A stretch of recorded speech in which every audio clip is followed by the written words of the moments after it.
to introduce the bill.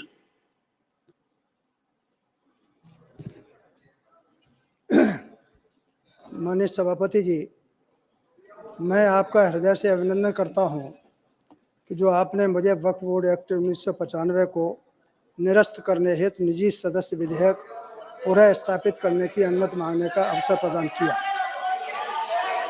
महोदय, वक्फ board अधिनियम 1995 समाज में द्वेष और नफरत पैदा करता है, अपनी अकूत ताकत का दुरुपयोग करता है, समाज की एकता और सद्भाव को विभाजित करता है, अपने अकूत अधिकारों की ताकत के आधार पर सरकारी और निजी संपत्तियों तथा मठ मंदिरों पर मनमाने तरीके से कब्जा करता है।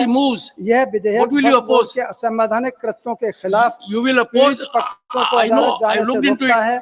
Sir, you will oppose after he moves. Yes. You moved. Leave to introduce the bill. माननीय, एक सेकंड, मुझे दोबारा बोलना पड़ेगा। बोल दीजिए। माननीय सभापति जी, मैं आपका हृदय से अभिनंदन करता हूं कि जो आपने मुझे वक्फ बोर्ड एक्ट 1995 को निरस्त करने हेतु निजी सदस्य विधेयक पुनः स्थापित करने की अनुमति मांगने का अवसर प्रदान किया। महोदय, वक्फ बोर्ड अधिनियम 1995 समाज में द्वेष और नफरत पैदा करता है, अपनी अकूत ताकत का दुरुपयोग करता है, समाज की एकता और सद्भाव को विभाजित करता है, अपने अकूत अधिकारों की ताकत के आधार पर सरकारी और निजी संपत्तियों तथा मठ मंदिरों पर मनमाने तरीके से कब्जा करता है। यह विधेयक वक्फ बोर्ड के असंवैधानिक कृत्यों के खिलाफ पीड़ित पक्षों को अदालत जाने से रोकता है, न्यायपालिका और संविधान की सर्वोच्चता को खंडित करता है। अतः मैं आपकी अनुमति से देश हित में वक्फ बोर्ड अधिनियम 1995 को निरस्त करने के लिए विधेयक को पुनः स्थापित करने की अनुमति देने की मांग करता हूं। Would you please, one second. Honorable members, 1 second.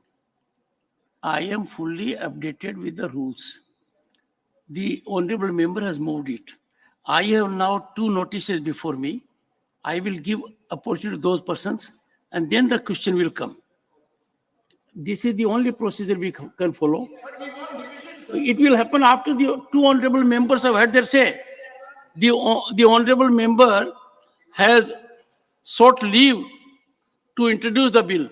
Now, there are 2 notices, honorable members, to me. Shri Abdul Wahab and Shri Alamaram Karim. They are opposing introduction of the Waqf Repeal Bill 2022. Once again, voting issue will come after both of them have spoken. No, I don't have a notice. You are right, but we can't do it that so and so is also there. Then follow the procedure. Shri Abdul Wahab. Shri Abdul Wahab, who seeks to oppose the bill, please. Not present. Shri Alamaram Karim, who seeks to oppose the bill. Yes, sir. Sir, nothing will go on record. Sir. So you seek division only when there are no numbers.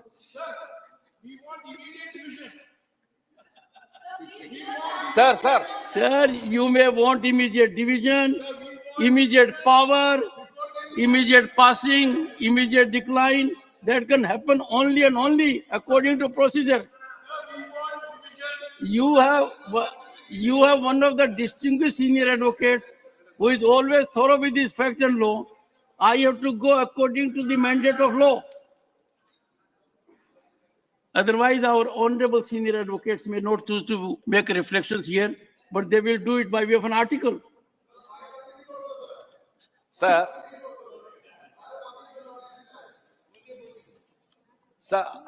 I'll check up, but we have only 2 notices within time. Along with me, the members of CPIM, other members, John Britta, Shivdasan, Rahim, all are the partners in the notice. See, yes, again. Even the introduction of this bill, it shall not be admitted. 1 second. Because it is a very serious concern among the religious Muslim religion. That is their fundamental right as per their faith to keep the Waqf assets To govern that Waqf assets, a law was enacted in the parliament. That protection is given to the Waqf assets. So many worship places and orphanages and other institutes are running under this Waqf. There is nothing related to other community or other section of the people. So while we touching such a sensitive issue, it will create communal division among the people. So it should not be admitted. It should be rejected. That is my condition.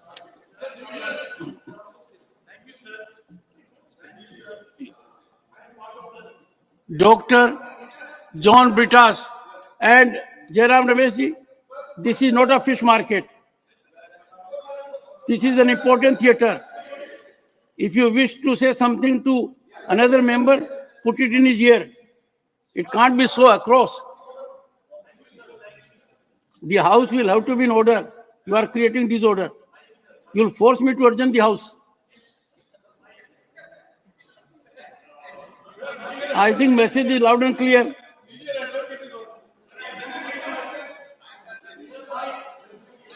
I have given floor to Dr.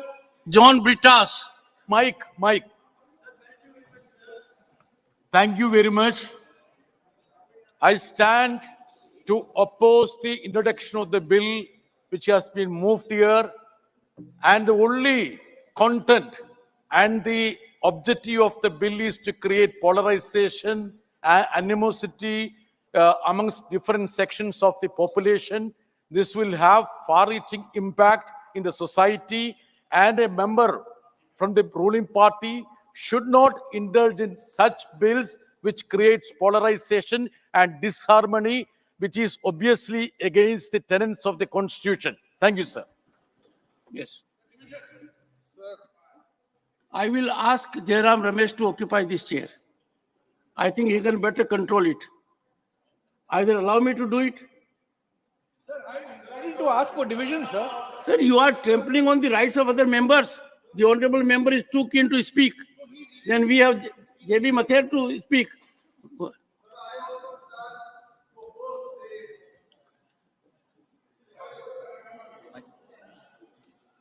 Sir, I stand to oppose the introduction of this bill.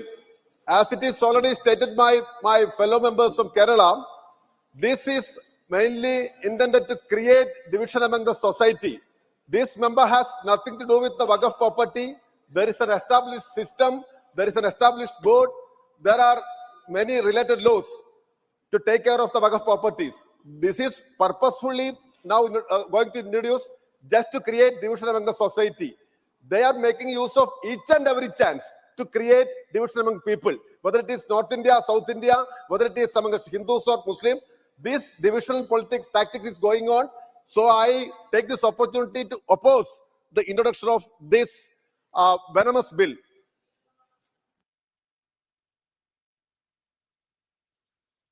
Son.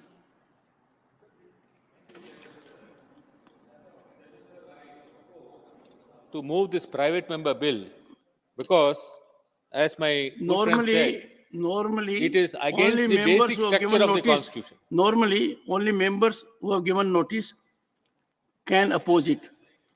But I am making a departure, forced by what Jairam Ramesh has said, that I must give opportunity to one of our party colleagues to oppose it. No. You made a request for J.B. Mathur. No, I called there. You please have division now.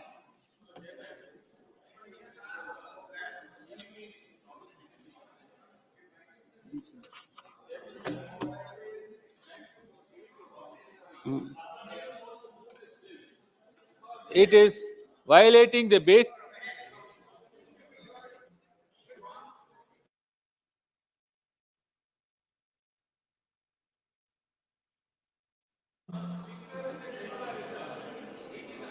Basic structure of the Constitution.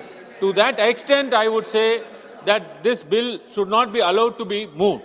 Thank you, Chairman, sir. J.B. Mathur. To vehemently oppose the introduction of this bill because this is totally against the ethos and the idea of India, what we have followed all throughout, right from pre-independence and post-independence days.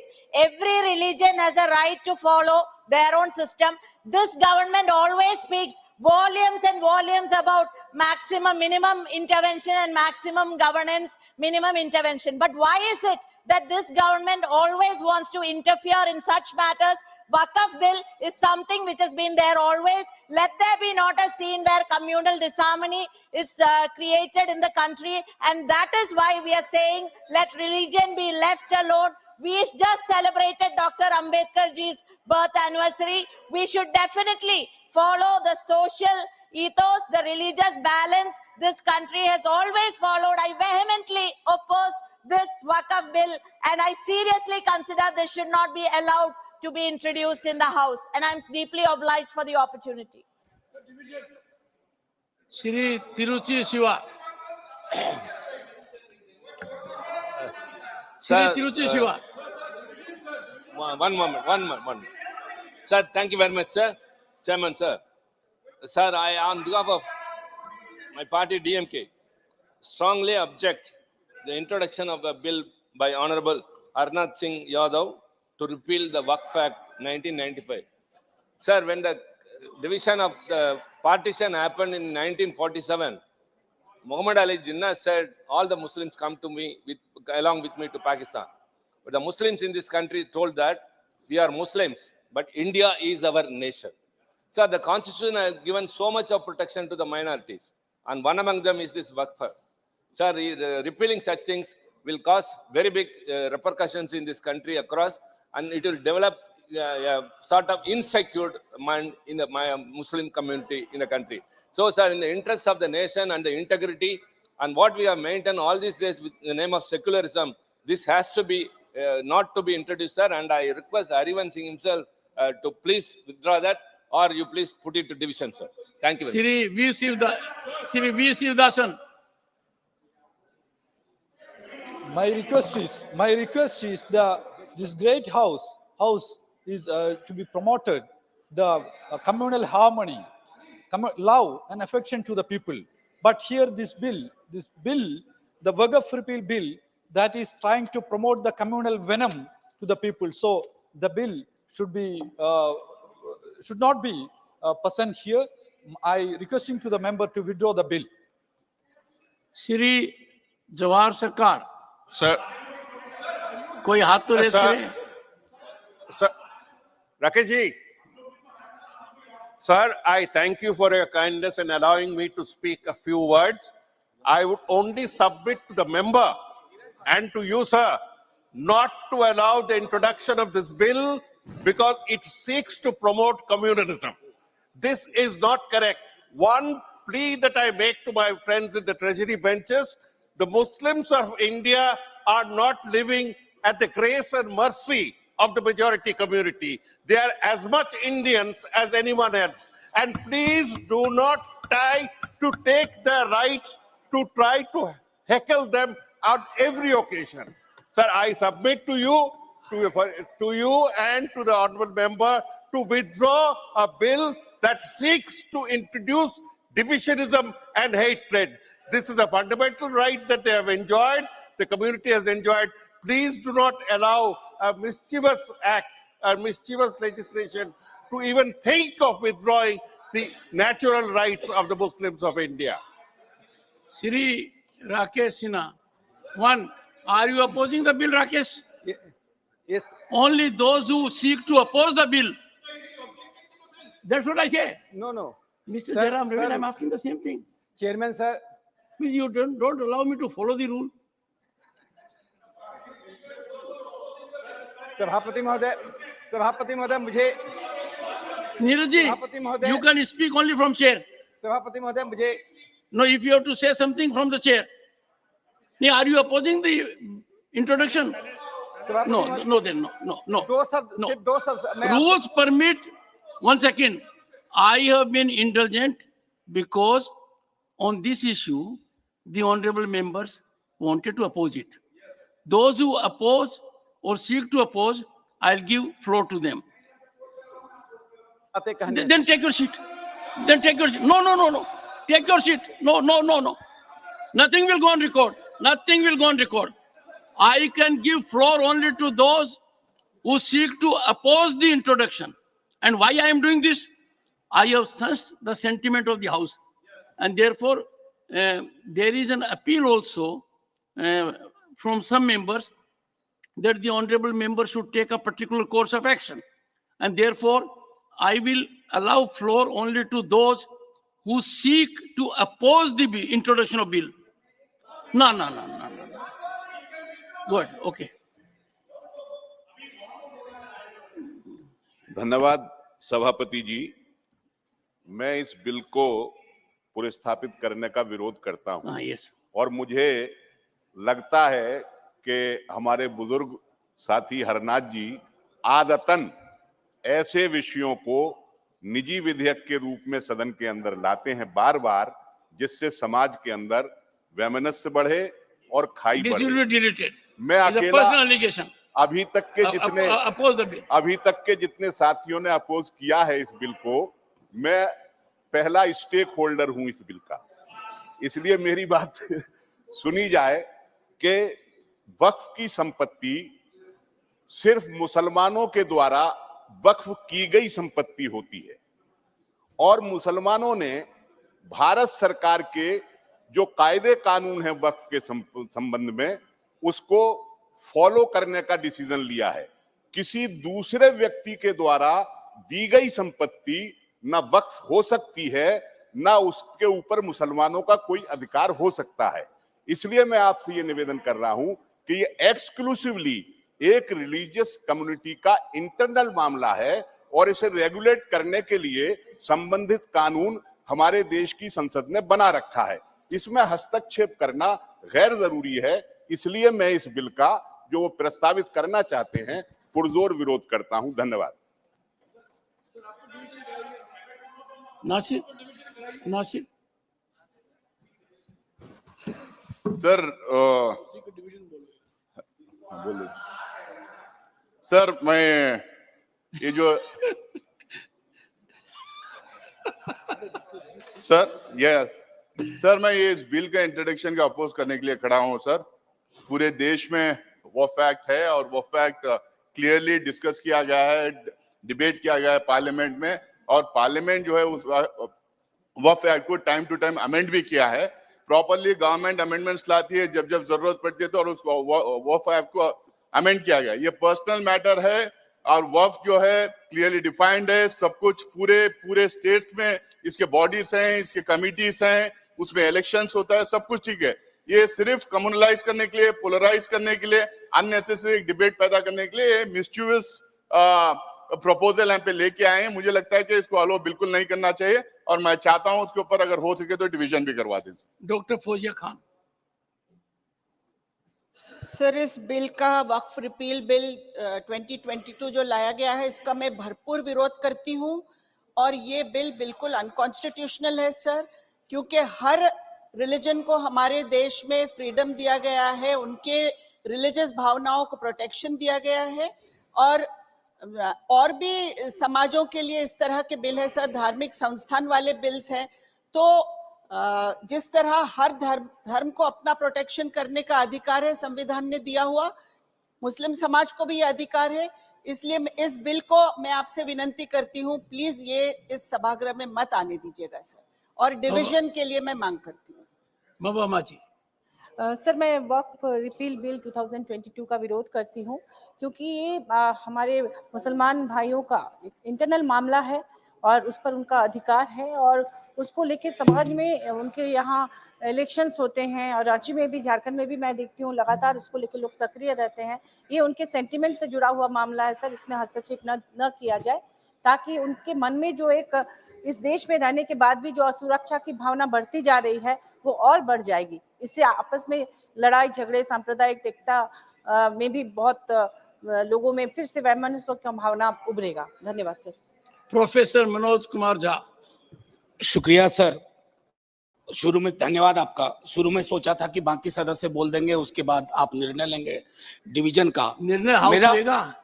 नहीं, मैंने कहा शुरू में कुछ लोग बोल देंगे तो मैं अपनी बात। Let me tell you, on this particular day, Jairamji has forgotten the rules. After you speak out, there is a procedure I'll follow. जी sir, There will be an occasion for him or every other member to Thank you, demand sir. division or not to demand it.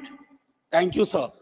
Sir, आपके माध्यम से ये मेरा छठा वर्ष है इस सदन में और हरनाथ जी का बहुत आदर करता हूं, इसलिए भी सर कि उनको सपने अलग अलग तरह के आते हैं, लेकिन इस संसद में धर्मेंद्र जी मुझे देख रहे हैं, मैं बताऊंगा कौन कौन सपने। माननीय सभापति महोदय, संसद का एक और दायित्व है कि संसद के भवन से कोई ऐसा विचार, कोई ऐसा आचार, कोई ऐसा संवाद ना हो जिसमें ऑलरेडी बटा हुआ समाज कितना और बांटेंगे, बंटवारा हो जाएगा, घर घर, गांव गांव, गली गली, इतने बंटवारे ये Okay, you made your Hindustan point. बर्दाश्त नहीं कर You are- पाएगा। The question is, honorable members, the question is that leave be granted to introduce the bill. Those in favor will please say aye. Those against will please say no.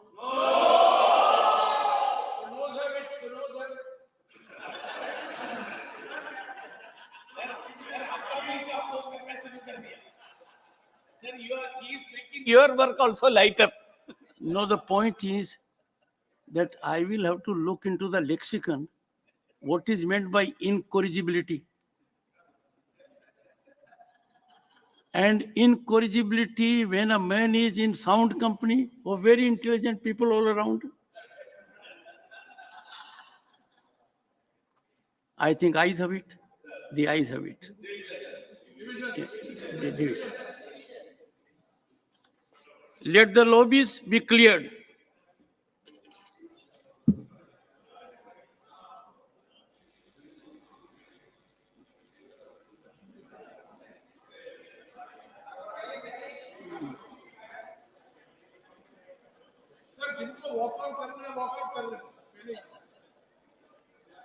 I think I should seriously think to take sense of the house, whether rules permit him to occupy my chair immediately.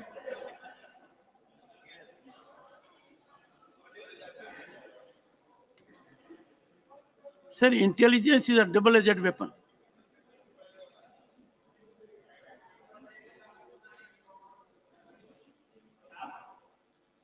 Secretary General will now explain.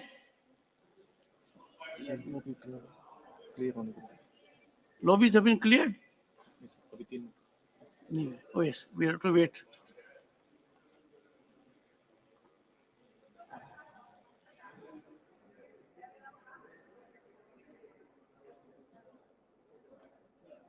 We have to get confirmation from the marshal. Okay.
नहीं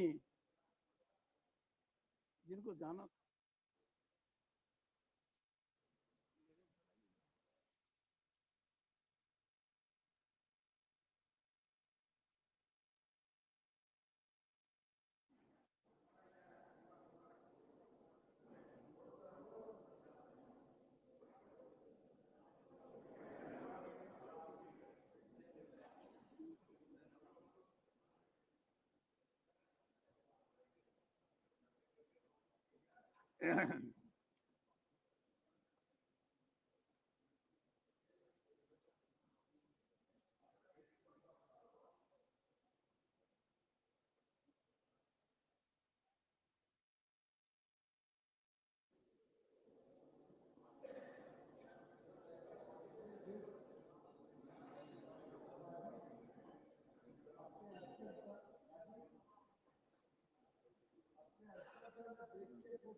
No member to influence another member.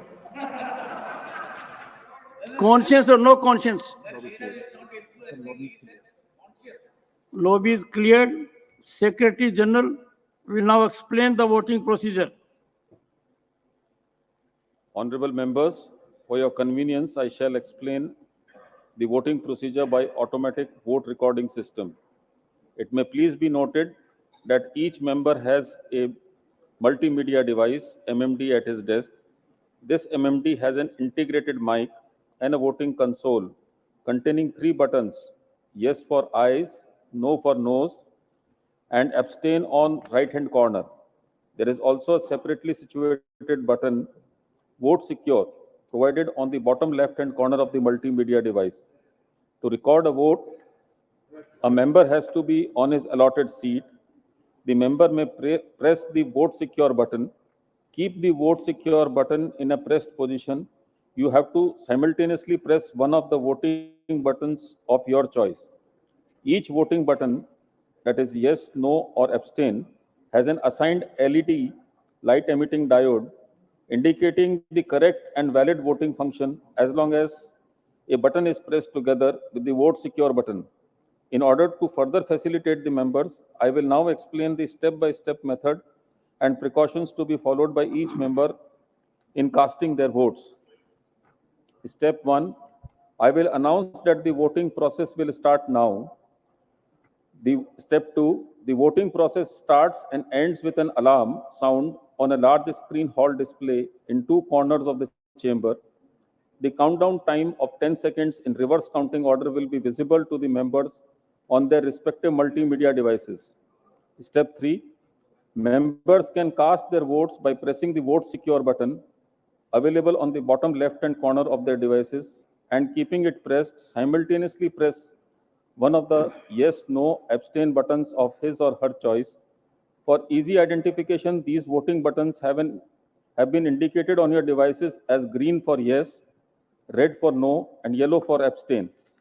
Step 4, each member must keep the Vote Secure button as well as one of the yes, no, or abstain buttons pressed simultaneously for 10 seconds, that is at the time of closing of voting, to register a valid vote. Step 5, once the valid vote is registered, the LED of the voting button pressed by the member will remain on, lighted up on their device. At the time of casting the vote, if the member observe that the LED of yes, no, or abstain buttons are simultaneously blinking, it means that their vote is not being registered. Therefore, they shall immediately release the voting button pressed by them without releasing the Vote Secure button and have to press again within 10 seconds period to register a valid vote. Step 6, during the voting period, the member can change his or her voting at any time. The button pressed at the time when the voting period is ending, that is the 10th second, will be recorded. In case either one or both the buttons are released prior to the close of voting period, the vote will not be registered. If a member finds that he or she has voted by mistake by pressing the wrong button, he or she can be allowed to correct the mistake through a correction slip devised for the purpose, provided he or she brings it to the notice of the chairman before the result of division is announced. The correction slips will be distributed to the honorable members who desire to correct their recorded vote by the officials of the Secretariat. I shall now put the motion that leave be granted to introduce the bill to vote.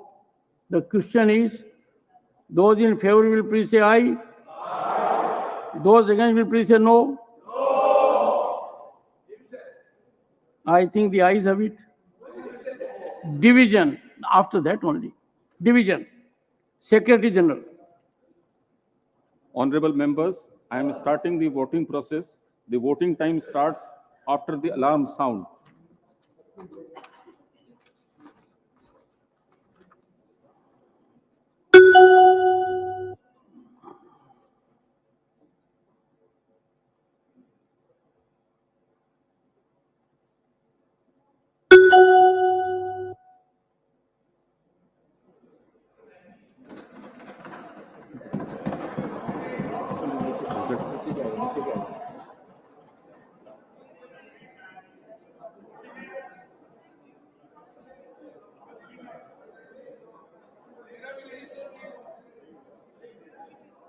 You have to be technologically savvy.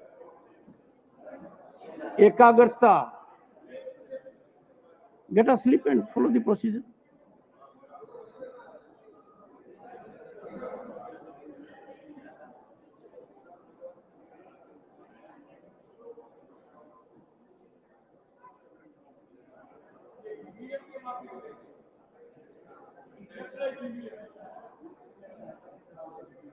Don't question Telangana so soon.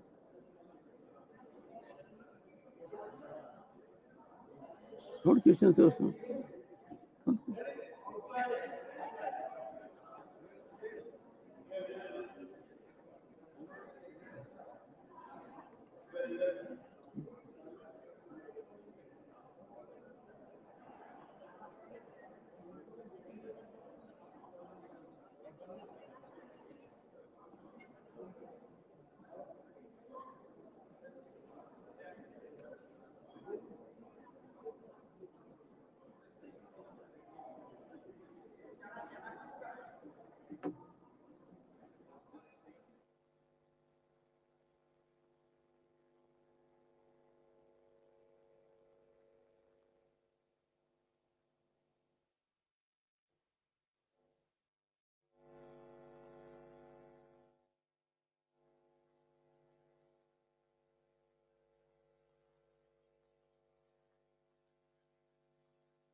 हैं?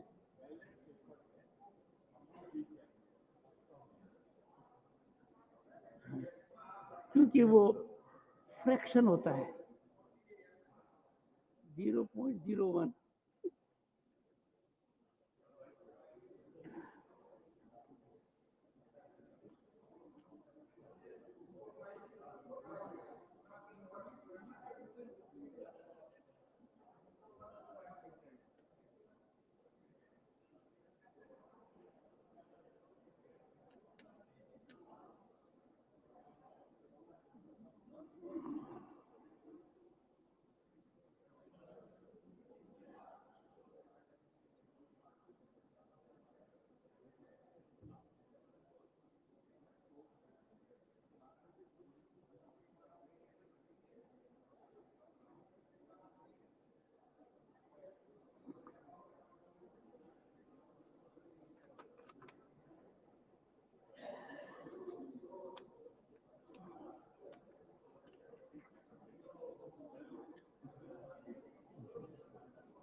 Honorable members, result of the division on the motion for introduction of the bill, subject to correction, ayes 53, noes 32, abstention 0. बोला है. I think we must immediately call emergency medical team. Everyone heard me loud and clear. I think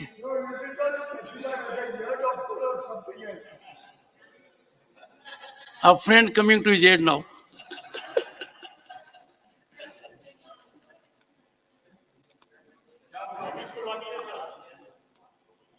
Shri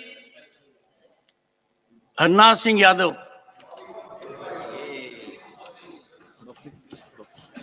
माननीय सभापति जी, I introduce the bill, that's all. मैं प्रस्ताव करता हूं कि वक्फ act 1995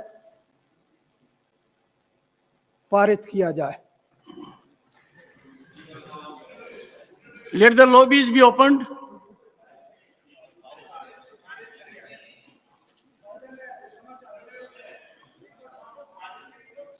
क्षमा चाहता हूं. Harinath ji, you have to introduce the bill. You sought leave of this house to introduce the bill.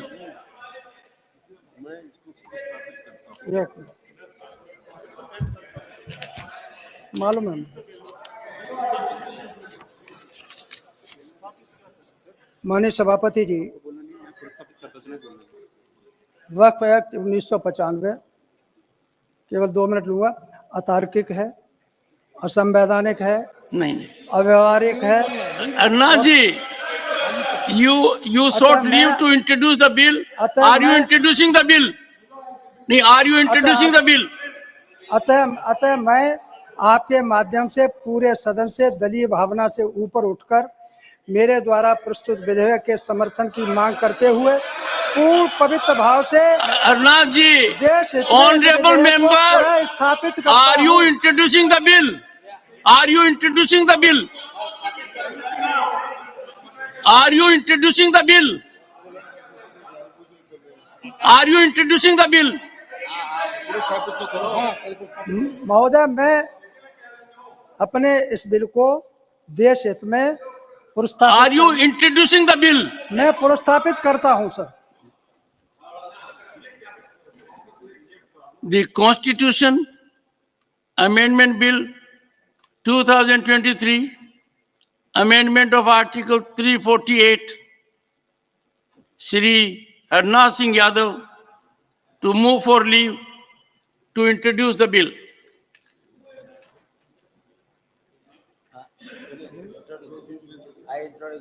दूसरा वाला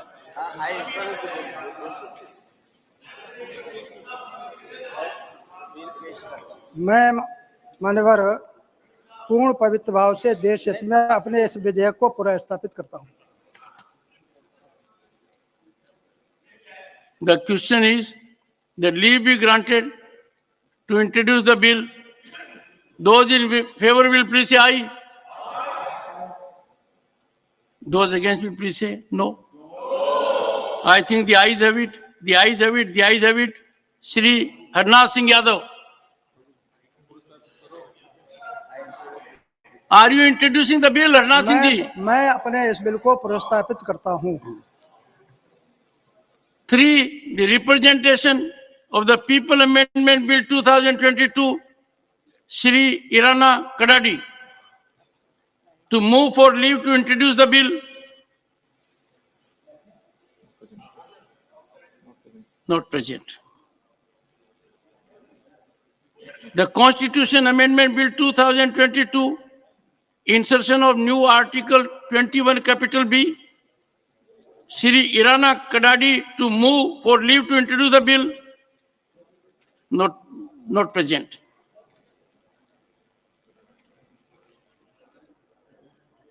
The Right of Children to Free, Compulsory and Quality Education Amendment Bill 2023. Shri Irana Kadadi to move for leave to introduce the bill. Not present. The Prevention and Eradication of Human Sacrifice and Other Superstitious Practices Bill 2022. Shri Binoy Vishwam to move for leave to introduce the bill. Absent, sir. Not present. The Indian Penal Code Amendment Bill 2022, amendment of Section 375. Shri Binoy Vishwam to move for leave to introduce the bill. Not present. The Constitution Amendment Bill 2023, amendment of Articles 58, 66, 72, etc. Shri Binoy Vishwam to move for leave to introduce the bill. Not present. The Constitution Amendment Bill 2022, amendment of the 8th schedule.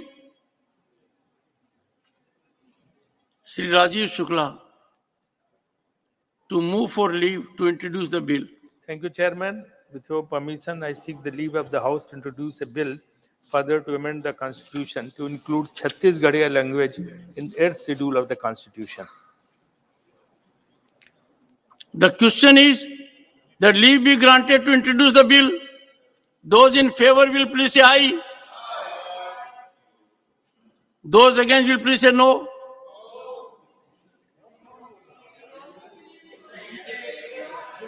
के लिए no बोल रहे हो हैं?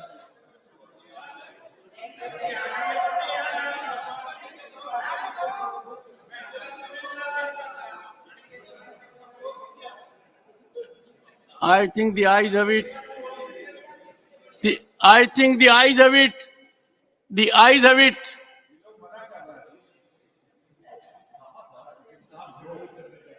Sir, I take note of not gestures. Unlike our friend, my hearing capacity is sound. It was eyes. Shri Rajiv Shukla. Sir, I introduce the bill. The Constitution Amendment Bill 2022, amendment of Article 16. Shri P. Wilson to move for leave to introduce the bill. Thank you, Chairman, sir.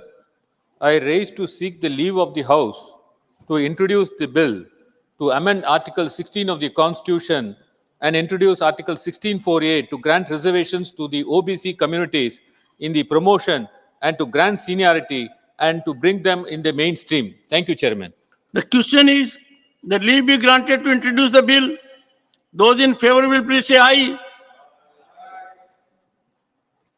Subdued hai. Those against will please say no. I think the ayes have it, the ayes have it, the ayes have it. Shri P. Wilson.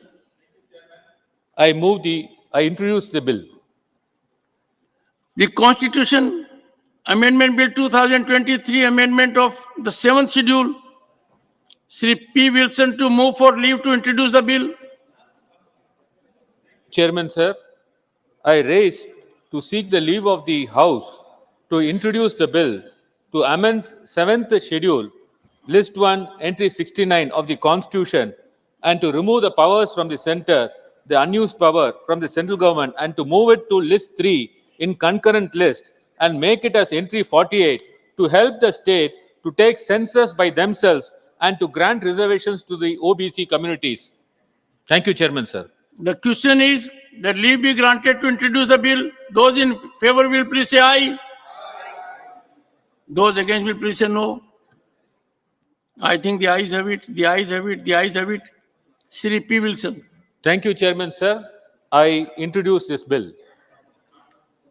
Election Commission of India Reforms Bill 2023. Shri P. Wilson to move for leave to introduce the bill. Thank you, Chairman, sir.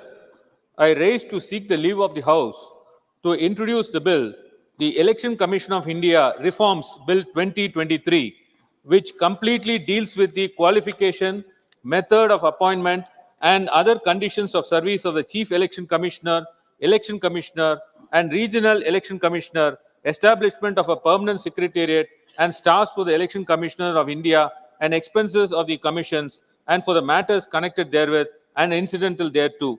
And I seek the leave to introduce the bill. The question is that leave be granted to introduce the bill. Those in favor will please say aye. Those against will please say no. I think the ayes have it. The ayes have it. The ayes have it. Shri P. Wilson. Thank you, Chairman, sir. I introduce the bill. The Constitution Amendment Bill 2022, amendment of Articles 102, 191, and the 10th schedule. Shrimati Priyanka Chaturvedi to move for leave to introduce the bill.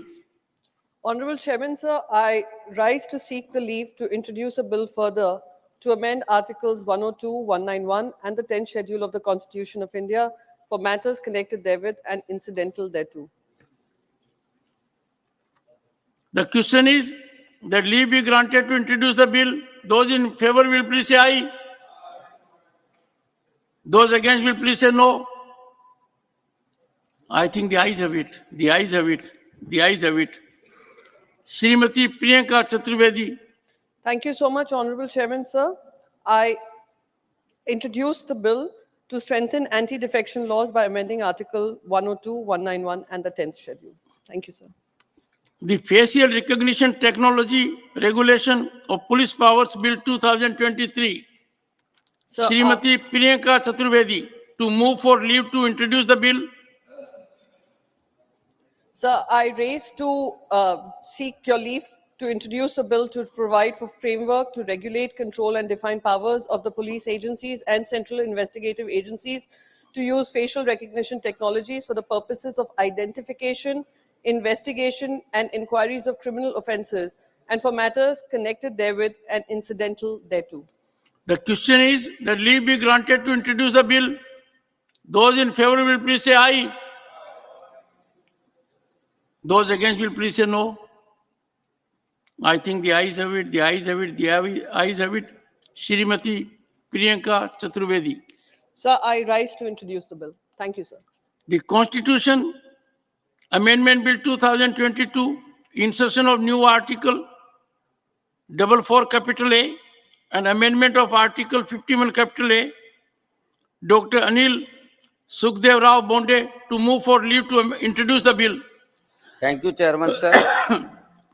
I herewith move for leave to introduce a bill further to amend the Constitution of India.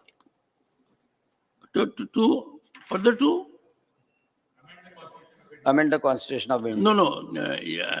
For insertion of? For the insertion of new Article 44A and amendment of Article 51A. Yeah. The question is that leave be granted to introduce the bill. Those in favor will please say aye. Those against will please say no. I think the ayes have it, the ayes have it, the ayes have it. Dr. Anil Sukhdev Rao Bonde. Thank you, sir. I introduce the bill. The Marriage Bureau Regulation Bill 2022. Dr. Anil Sukhdev Rao Bonde to move for leave to introduce the bill. Thank you, Chairman, sir. I move for leave to introduce a bill to provide for regulation of Marriage Bureau for prevention of malpractices and misuse of marriages registration facility and for matters connected therewith or incidental thereto. The question is that leave be granted to introduce the bill. Those in favor will please say aye. Those against will please say no. I think the ayes have it. The ayes have it. The ayes have it. Dr. Anil Sukhdev Rao Bonde. Thank you, sir. I introduce the bill. The Interfaith Marriages by Unlawful Conversion Prohibition Bill 2023. Dr. Anil Sukhdev Rao Bonde to move for leave to introduce the bill. Thank you, Chairman, sir. I move for leave to introduce a bill to prohibit interfaith You only marriage. have to introduce the bill. To prohibit interfaith marriages by unlawful conversion and for matters connected therewith or incidental thereto. Dr. Bonde, you have just to move the bill. Yes. Good. Sir, The I move question the is bill. that leave be granted to introduce the bill.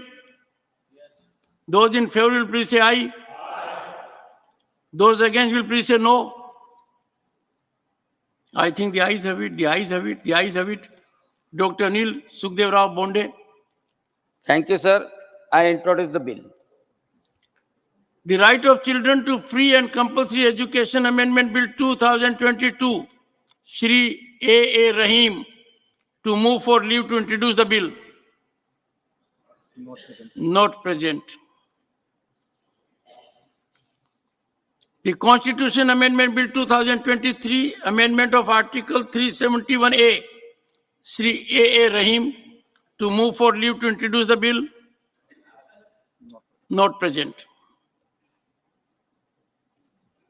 The Securitization and Reconstruction of Financial Assets and Enforcement of Security Interest Amendment Bill 2023.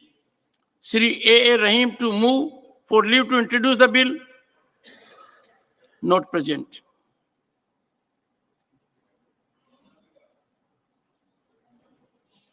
The Advocates Amendment Bill 2022. Dr. Sasmit Patra to move for leave to introduce the bill. Sir, I move for leave to introduce a bill, the Advocates Amendment Bill 2022, to further amend the Advocates Act 1961. The question is that leave be granted to introduce the bill. Those in favor will please say aye. Aye.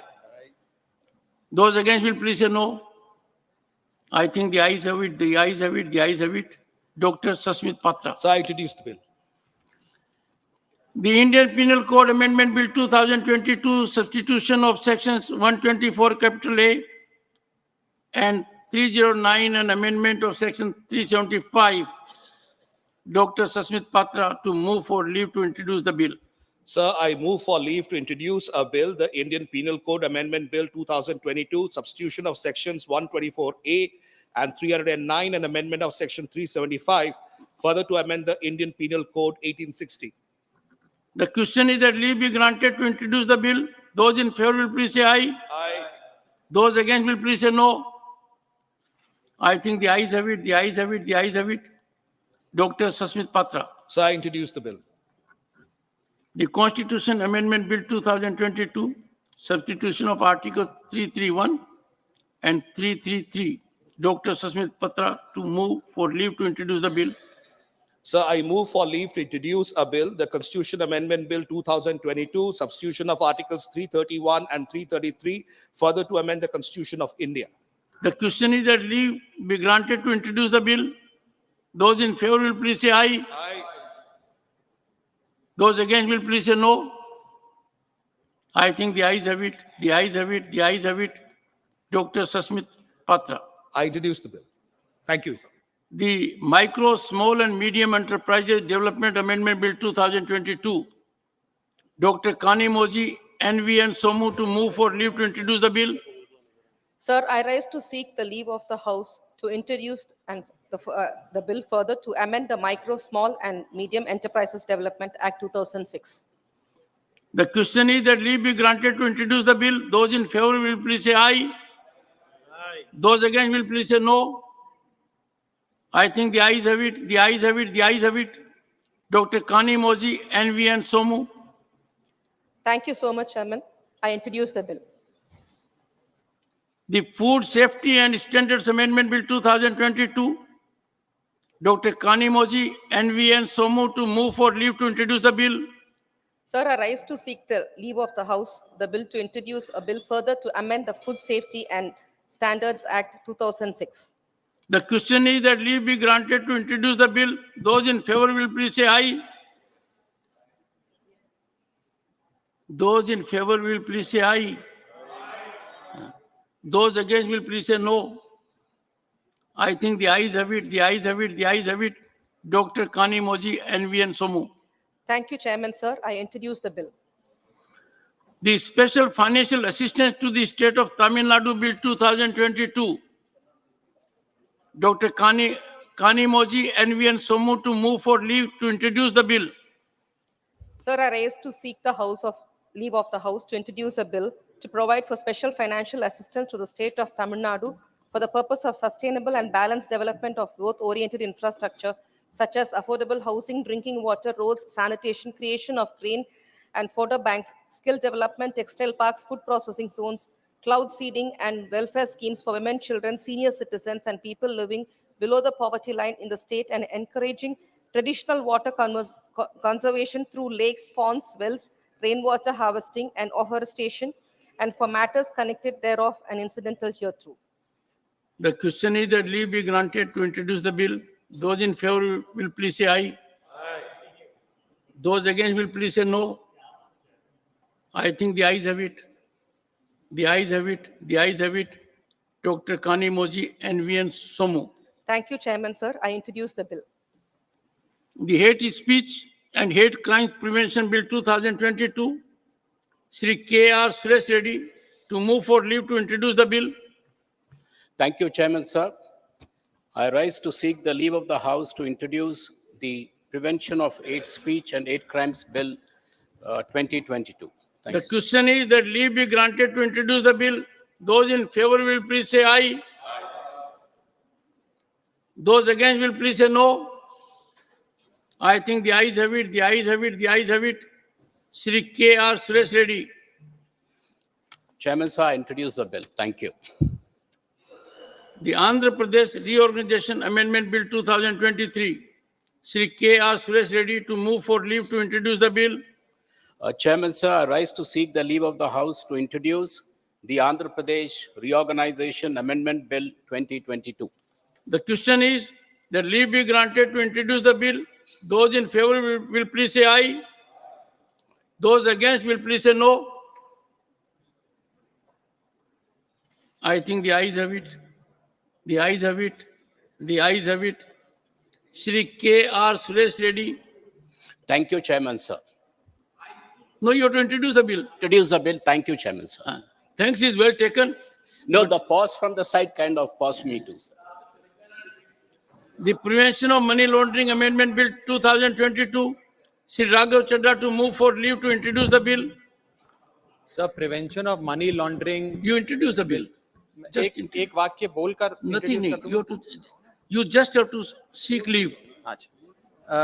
It is not a platform to say beyond what rule prescribes. नहीं sir, पिछली बार जब introduce किया था तो आपने अनुमति दी थी. Why should you get into argumentative mode? No, I will follow. You follow the rule. I shall, sir. I shall. Do you want to move? Do you want to seek leave? Yes, sir. Okay, seek it. Thank you. Thank you so very much, sir. I move for leave to introduce a bill. The question is that leave be granted to introduce the bill. Those in favor will please say aye. Aye. Those against will please say no. I think the ayes have it, the ayes have it, the ayes have it. Sri Raghav Chadha. I introduce the bill. The Constitution Amendment Bill 2022, substitution of Articles 153, 154, etc. Sri Raghav Chadha to move for leave to introduce the bill. I move for leave to introduce a bill to further amend the Constitution of India. The question is that leave be granted to introduce the bill. Those in favor will please say aye. Those against will please say no. I think the ayes have it. The ayes have it. The ayes have it. Sri Raghav Chadha. I introduce the bill. The Decriminalization of Defamation Bill 2023. Sri Raghav Chadha to move for leave to introduce the bill. I move for leave to introduce a bill to decriminalize the offences of defamation. You seek leave to move the bill. I move for leave to introduce a bill to decriminalize the offence of defamation. The question is that leave be granted to introduce the bill. Those in favor will please say aye. Aye. Those against will please say no. I think the ayes have it, the ayes have it, the ayes have it. Shri Raghav Chadda. I introduce the bill. The Constitution Amendment Bill 2022, insertion of new part 16 capital A, an amendment of Article 366. Dr. Ashok Kumar Mittal to move for leave to introduce the bill. With the kind permission of the chair, I rise to move for leave to introduce a bill to amend the Constitution of India. Just move the bill.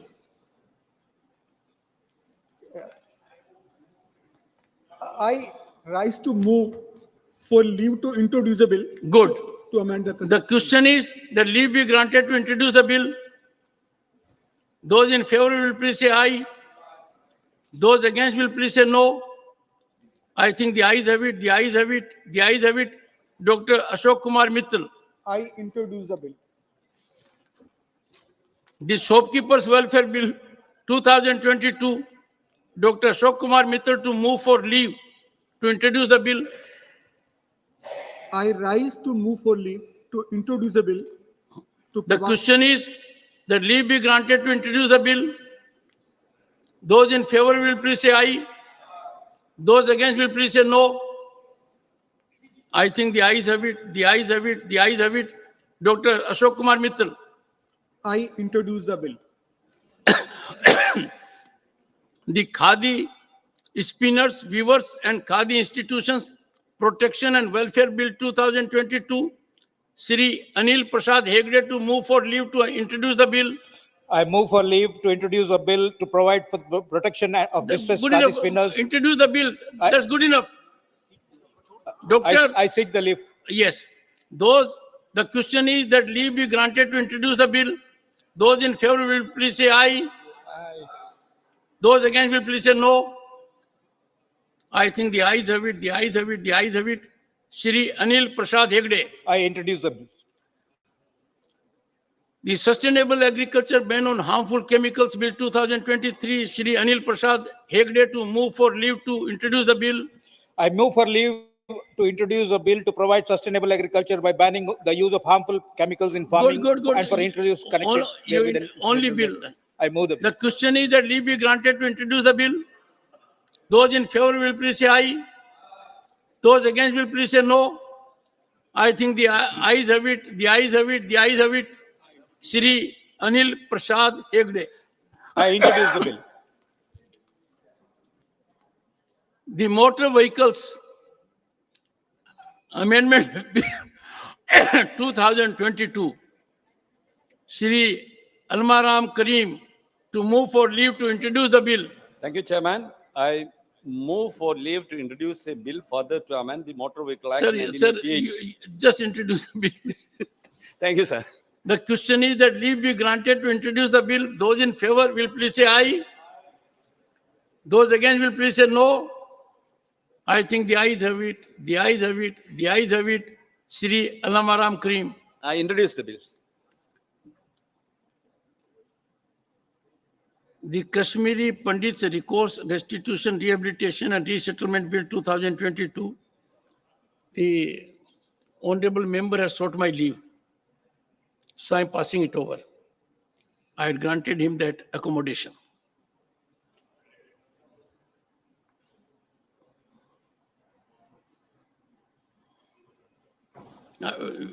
So for 37, 38,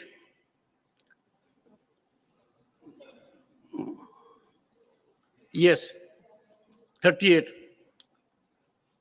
The sexual harassment of women at workplace, prevention, prohibition and redressal amendment bill 2022. Dr. Fozia Khan to move for leave to introduce the bill.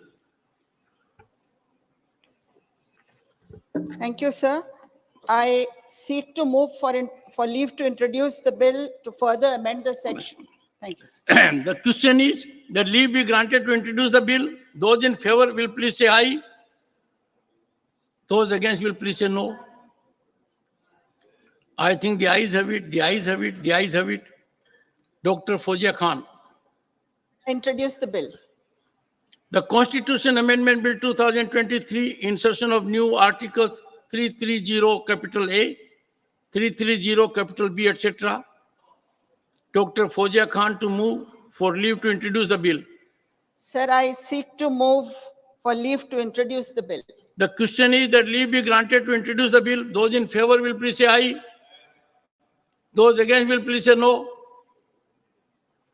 I think the ayes have it, the ayes have it, the ayes have it. Dr. Fozia Khan. Sir, I introduce the bill. The Constitution Scheduled Tribes Order Amendment Bill 2023. Dr. Fozia Khan to move for leave to introduce the bill. Sir, I seek to move for leave to introduce the bill. This The is question about is- Dhangar reservation, sir. The question is that leave be granted to introduce the bill. Those in favor will please say aye. Those against will please say no. I think the ayes have it, the ayes have it, the ayes have it. Dr. Fozia Khan. I introduce the bill, sir. The Right to Free Internet Bill 2023. Dr. V. Sivdasan to move for leave to introduce the bill. I move for leave to introduce a bill to provide for free The question internet is- access to all the citizens in Good, India. the question is that leave be granted to introduce the bill. I introduce the bill, sir. No, aye. Those in favor will please say aye. Aye. Those against will please say no. I think the ayes have it, the ayes have it, the ayes have it. Dr. V. Sivadasan. I introduce the bill, sir. The Right to Public Space Bill 2023. Dr. V. Sivadasan to move for leave to introduce the bill. I move for leave to introduce a bill to provide The question for free is access that to leave be public granted access to all introduce the citizens bill. in India. Those in favor, please say aye. Aye. I think the ayes have it, the ayes have it, the ayes have it. Because anyone saying no? Fine. Everybody Dr. is V. supporting. Sivdasan, I introduce, sir. the Right to Early Childhood Care Bill 2023. Dr. V. Sivdasan to move for leave to introduce the bill. I move for leave to introduce a bill to The provide for question the is, right to your early childhood only care. bill, no description required. The question is that leave be granted to introduce the bill. Those in favor will please say aye. Aye. Those against will please say no. I think the ayes have it, the ayes have it, the ayes have it.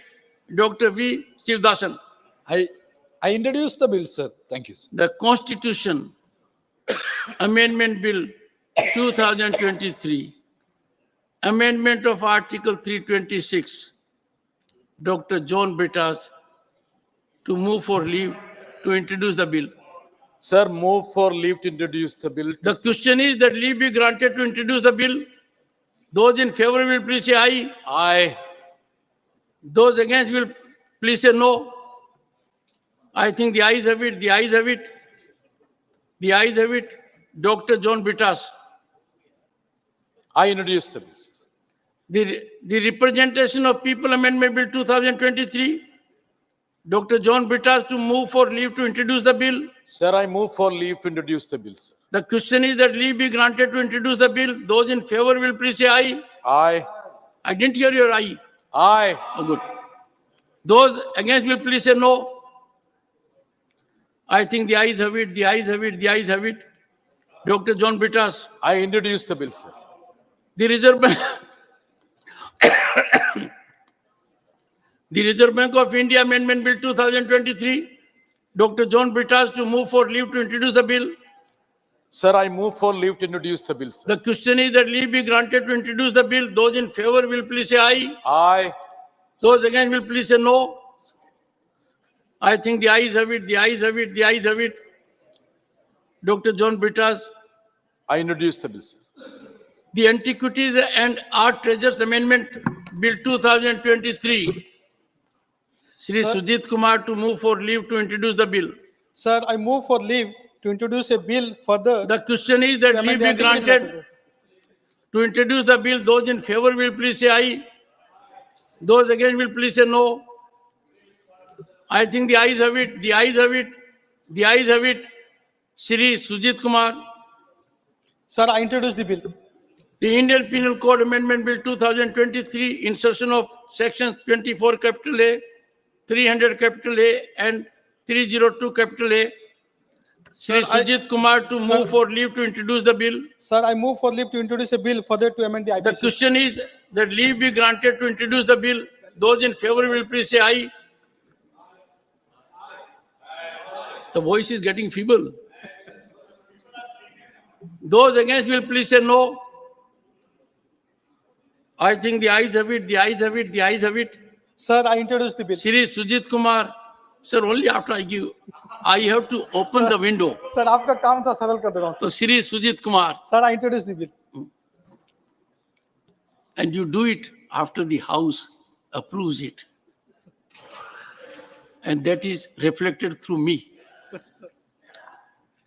The Central Educational Institutions Reservation in Admissions Amendment Bill 2023, Shri Sujit Kumar to move for leave to introduce the bill. Sir, I move for leave to introduce a bill further to amend the Central Education. Just the bill, just the bill, just the bill. Sir. The question is that leave be granted to introduce the bill. Those in favor will please say aye. Good. Those against will please say no. I think the ayes have it, the ayes have it, the ayes have it. Shri Sujit Kumar. Sir, I introduce the bill. The Representation of People Amendment Bill 2023. Shri Sandosh Kumar P to move for leave to introduce the bill. Sir, I move for leave to introduce the bill.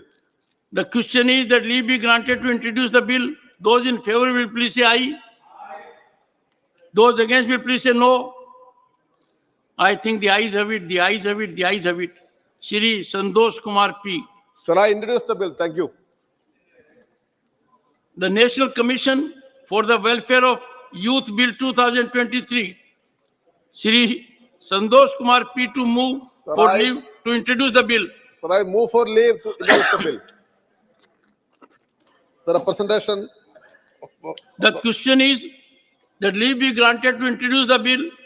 Those in favor will please say aye. Those against will please say no. I think the ayes have it, the ayes have it, the ayes have it. Shri Sandosh Kumar P. Sir, I introduce the bill. Thank you. The Participation of Workers in Management Bill 2023. Shri Sandosh Kumar P to move for leave to introduce the bill. Sir, I move for leave to introduce the bill. The question is that leave be granted to introduce the bill. Those in favor will please say aye. Aye. Those against will please say no. I think the ayes have it, the ayes have it, the ayes have it. Shri Sandosh Kumar P. Sir, I introduce the bill. Thank you.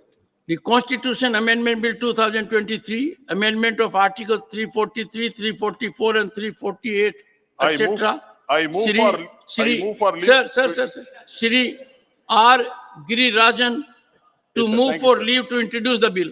I move for leave to introduce the bill. The question is that leave be granted to introduce the bill. Those in favor will please say aye. Those against will please say no. I think the ayes have it, the ayes have it, the ayes have it. Shri R. Girirajan. I introduce the bill.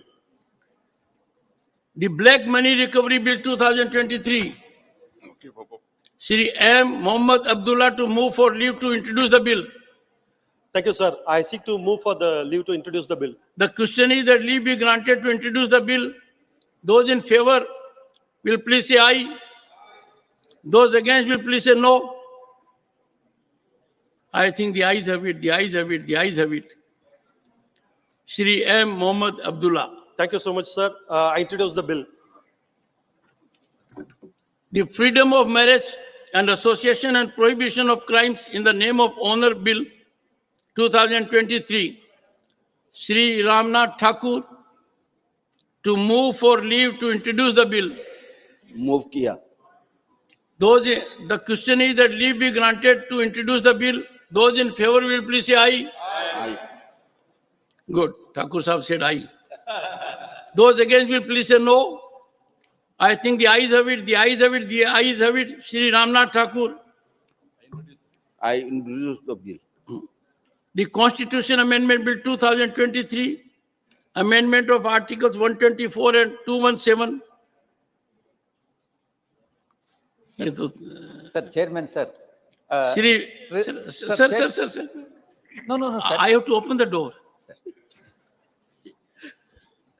Shri V. Vijay Sai ready to move for leave to introduce the bill. Now.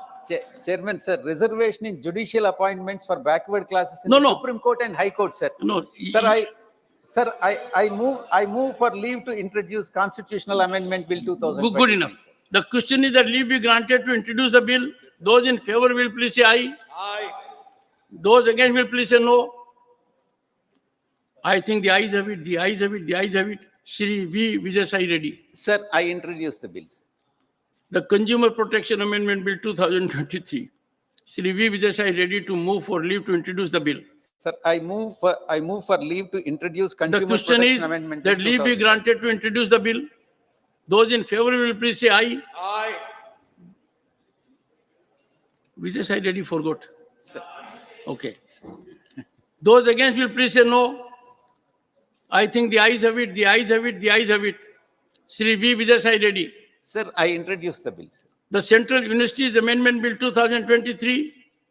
Shri V. Vijay Sai ready to move for leave to introduce the bill. Sir, I move for leave to introduce Central Universities Amendment Bill 2020. The bill. The question is that leave be granted to introduce the bill. Those in favor will please say aye. Aye. Those against will please say no. I think the ayes have it, the ayes have it, the ayes have it. Shri V. Vijay Sai ready. Sir, I introduce the bill, sir. The Prevention of Custodial Torture Bill 2023. Professor Manoj Kumar Jha to move for leave to introduce the bill. Sir, with your kind permission, I move to seek the leave of the House for the introduction of this bill. To move the bill. To move the bill. The question is that leave be granted to introduce the bill. Those in favor will please say aye. Aye. Those against will please say no. I think the ayes have it, the ayes have it, the ayes have it. Professor Manoj Kumar Jha. Sir, I introduce the bill. Thank you so much. The Constitution Amendment Bill 2023, Amendment of Article 51, Capital A. Professor Manoj Kumar Jha to move for leave to introduce the bill.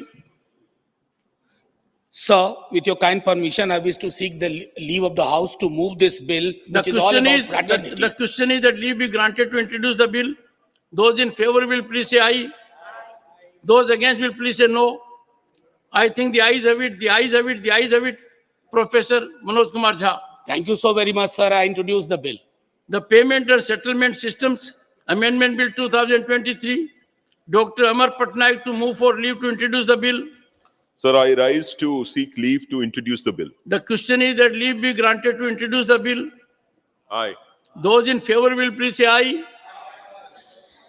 Those against will please say no. I think the ayes have it, the ayes have it, the ayes have it. Dr. Amar Patnaik. I introduce the bill. Thank you, sir. The Indian Penal Code Amendment Bill 2023, substitution of sections 305 and amendment of section 375. Dr. Amar Patnaik to move for leave to introduce the bill. Sir, I rise to seek leave of the House to introduce the bill. The question is that leave be granted to introduce the bill. Those in favor will please say aye. Aye. Those against will please say no. I think the ayes have it, the ayes have it, the ayes have it. Dr. Amar Patnaik. Sir, I introduce the bill. The Adaptation of Climate Change, Resilience, Rehabilitation and Resettlement Bill 2023. Shrimati Vandana Chauhan to move for leave to introduce the bill. So I move for leave to introduce the bill. The question is that leave be granted to introduce the bill. Those in favor will please say aye. Those against will please say no. I think the ayes have it, the ayes have it, the ayes have it. Shrimati Vandana Chauhan. I introduce the bill, sir. The Constitution Amendment Bill 2023, insertion of Article 16, Capital A. Shri M. Shanmugam to move for leave to introduce the bill. Thank you, sir. I move to leave to introduce the bill, sir. The question is that leave be granted to introduce the bill. Those in favor will please say aye. Those against will please say no. I think the ayes have it, the ayes have it, the ayes have it. Shri M. Shanmugam. I introduce the bill, sir. The Motor Vehicle Drivers and Other Workers Welfare Fund Bill 2023. Shri M. Shanmugam to move for leave to introduce the bill. Sir, I move for leave to introduce the bill, sir. The question is that leave be granted to introduce the bill. Those in favor will please say aye. Those against will please say no. I think the ayes have it, the ayes have it, the ayes have it. Sri M. Shanmugam. Sir, thank you, sir. I introduce the bills. The Representation of People Amendment Bill 2023, Sri Javed Ali Khan to move for leave to introduce the bill. माननीय सभापति जी, मैं लोक प्रतिनिधित्व संशोधन विधेयक 2023 को सदन में पुरस्थापित करने की अनुमति चाहता हूं। The question is that leave be granted to introduce the bill. Those in favor will please say aye. Those against will please say no. I think the ayes have it, the ayes have it, the ayes have it. Sri Javed Ali Khan. मैं विधेयक को पुरस्थापित करता हूं। The Constitution Amendment Bill 2023, amendment of Articles 111, 200 and 201. Sri A.D. Singh to move for leave to amend the bill. Sir, I move to leave for leave to introduce a bill further to amend the The question is that leave be granted to introduce the bill. Those in favor will please say aye. Those against will please say no. I think the ayes have it, the ayes have it, the ayes have it. Shri A.D. Singh. I wish to introduce the bill. You With don't your wish. permission, I wish to introduce the bill. No, don't wish. You say I introduce the bill. I introduce the bill. The Special Financial Assistant to the State of Bihar Bill 2023, Shri A.D. Singh to move for leave to introduce the bill. Sir, I move for leave to introduce the bill. The question is that leave be granted to introduce the bill. Those in favor will please say aye. Those against will please say no. I think the ayes have it, the ayes have it, the ayes have it. Shri A.D. Singh. I introduce the bill. The Indian Penal Code Amendment Bill 2023, insertion of new section 377 capital A. Shri A.D. Singh to move for leave to introduce the bill. Sir, I move for leave to introduce the bill. The question is that leave be granted to introduce the bill. Those in favor will please say aye. Those against will please say no. I think the ayes have it, the ayes have it, the ayes have it. Shri A.D. Singh. I introduce the bill. The Witness Protection Bill 2023, Shri S. Niranjan Reddy to move for leave to introduce the bill. Not present.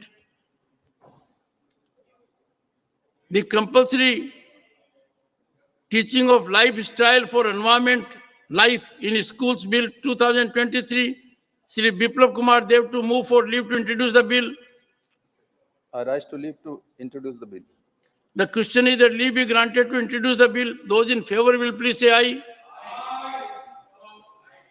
Those against will please say no. I think the ayes have it, the ayes have it, the ayes have it. Shri Biplab Kumar Dev. I introduce the bill. The National Commission for Fishermen Welfare and Support Bill 2023, Shri Mastan Rao Bida to move for leave to introduce the bill.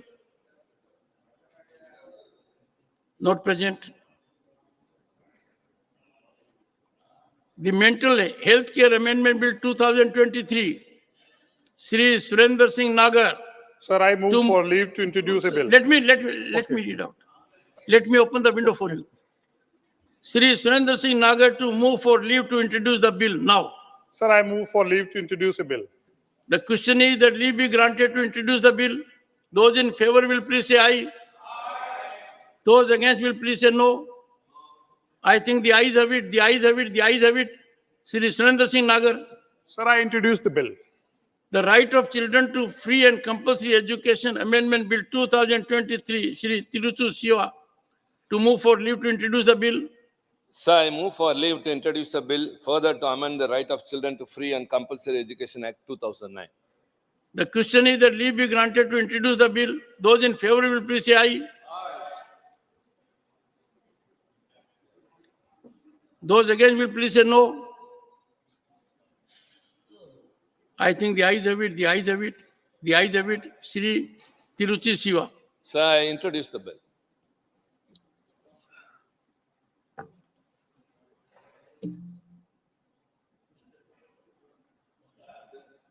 It has come to an end. The list has come to an end. I have to inform honorable members that the Business Advisory Committee, in its meeting held today, on the 8th of December 2023, has allotted time for government legislative business as follows: consideration and return of the following bills after they are introduced, considered and passed by the Lok Sabha: the Central Goods and Services Tax Second Amendment Bill 2023, 2 hours. The Provisional Collection of Taxes Bill 2023, 1 hour.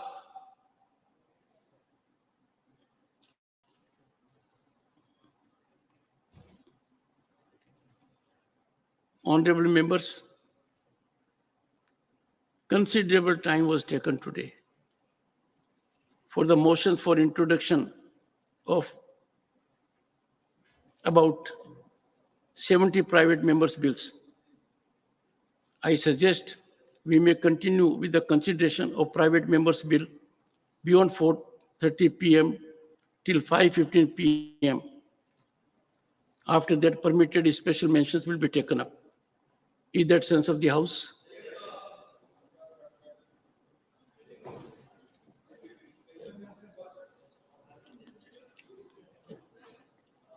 The Constitution Amendment Bill 2022, amendment of Article 153 and substitution of Articles 155 and 156.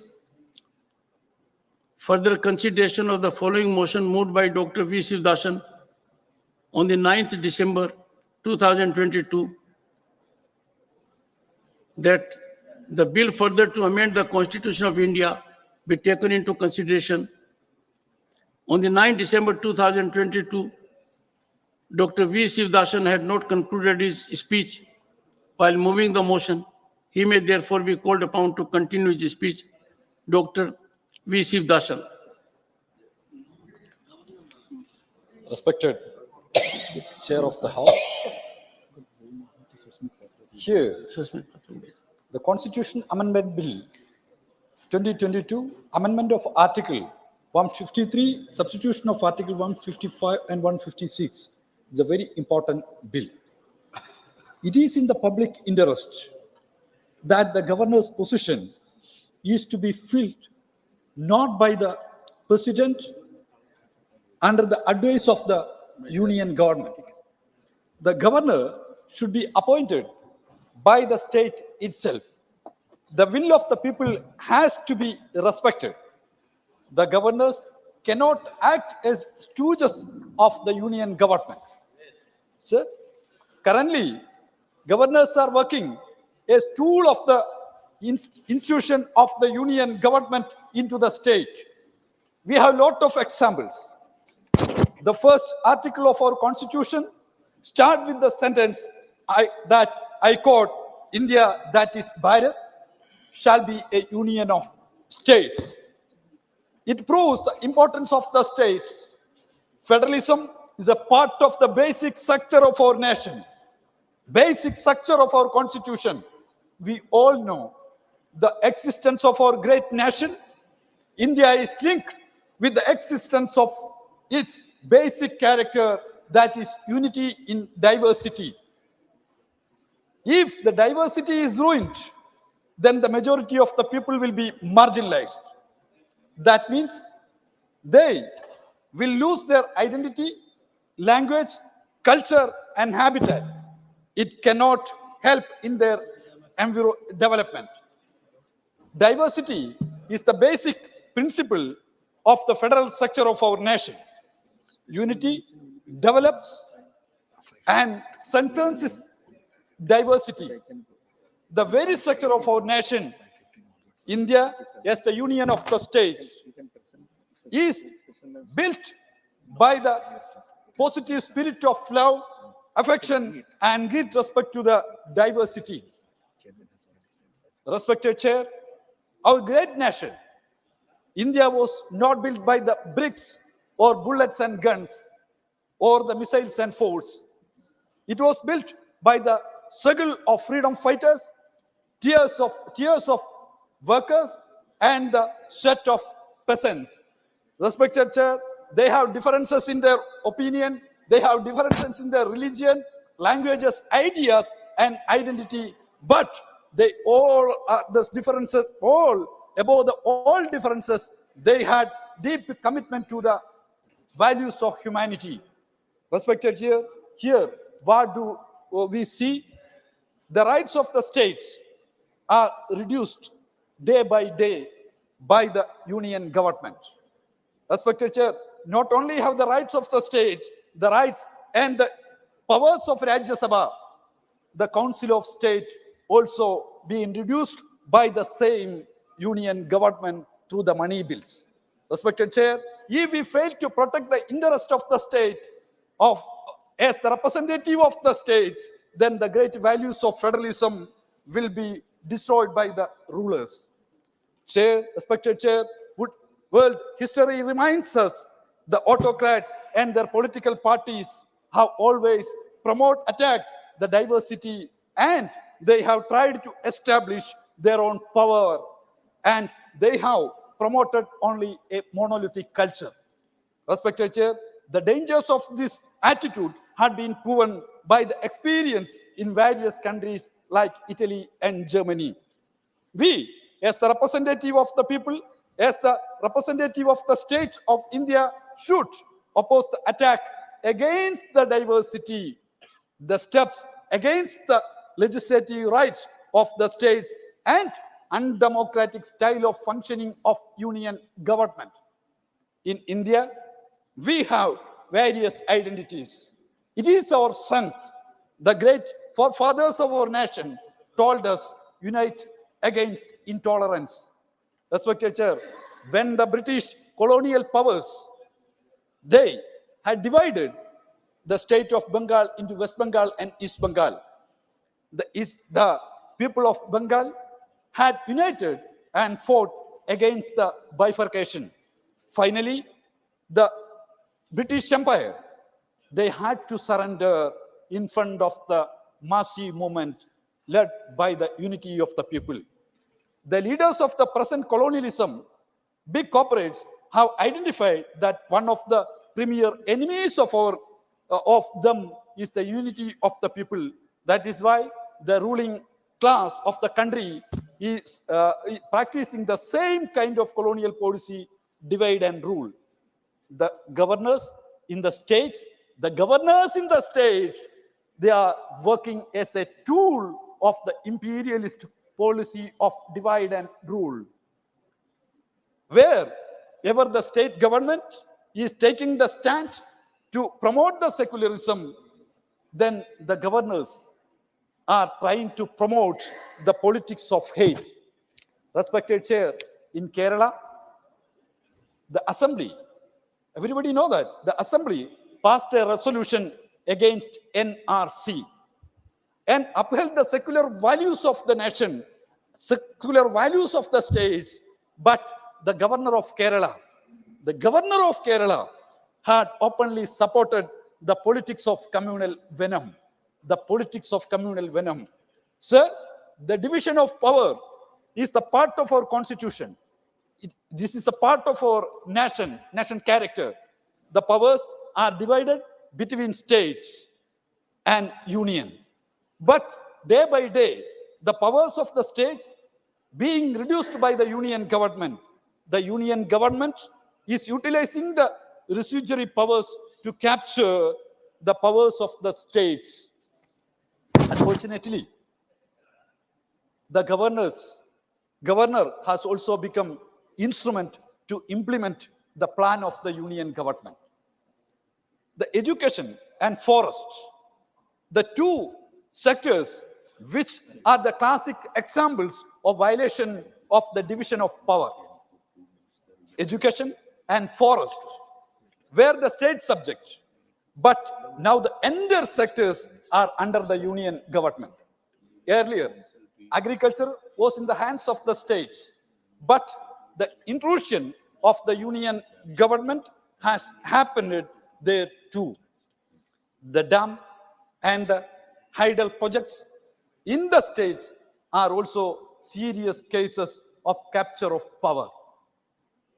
Earlier, the state governments have some powers related to the state.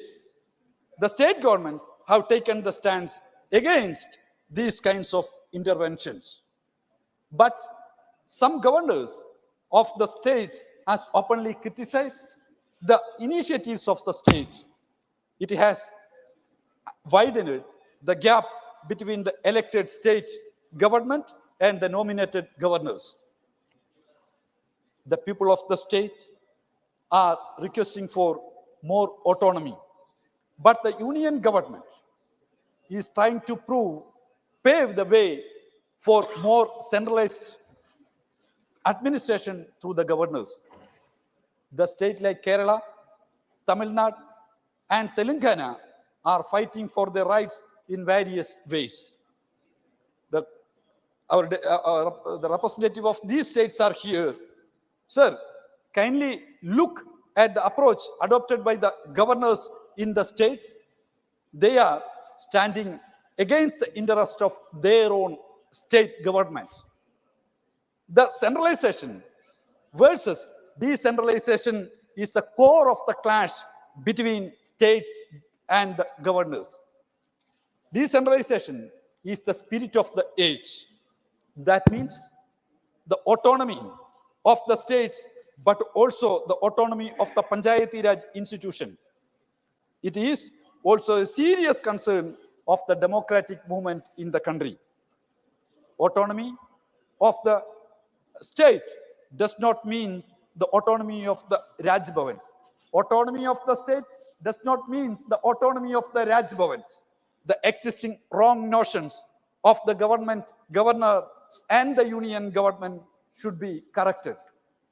The governors are holding the bills passed by the assembly in the name of concurrent list or reductory powers. The union government has so far ignored the demand of the states to place at least the residuary powers of legislation in the state list. The ministers are here, but the government, the union government, is not ready to hand over these residuary powers to the states. We have seen the examples of usage of residuary powers in many ways against the interest of the states. In agriculture sector, the union government has made new laws, but it was withdrawn by the people because of the struggle of the people.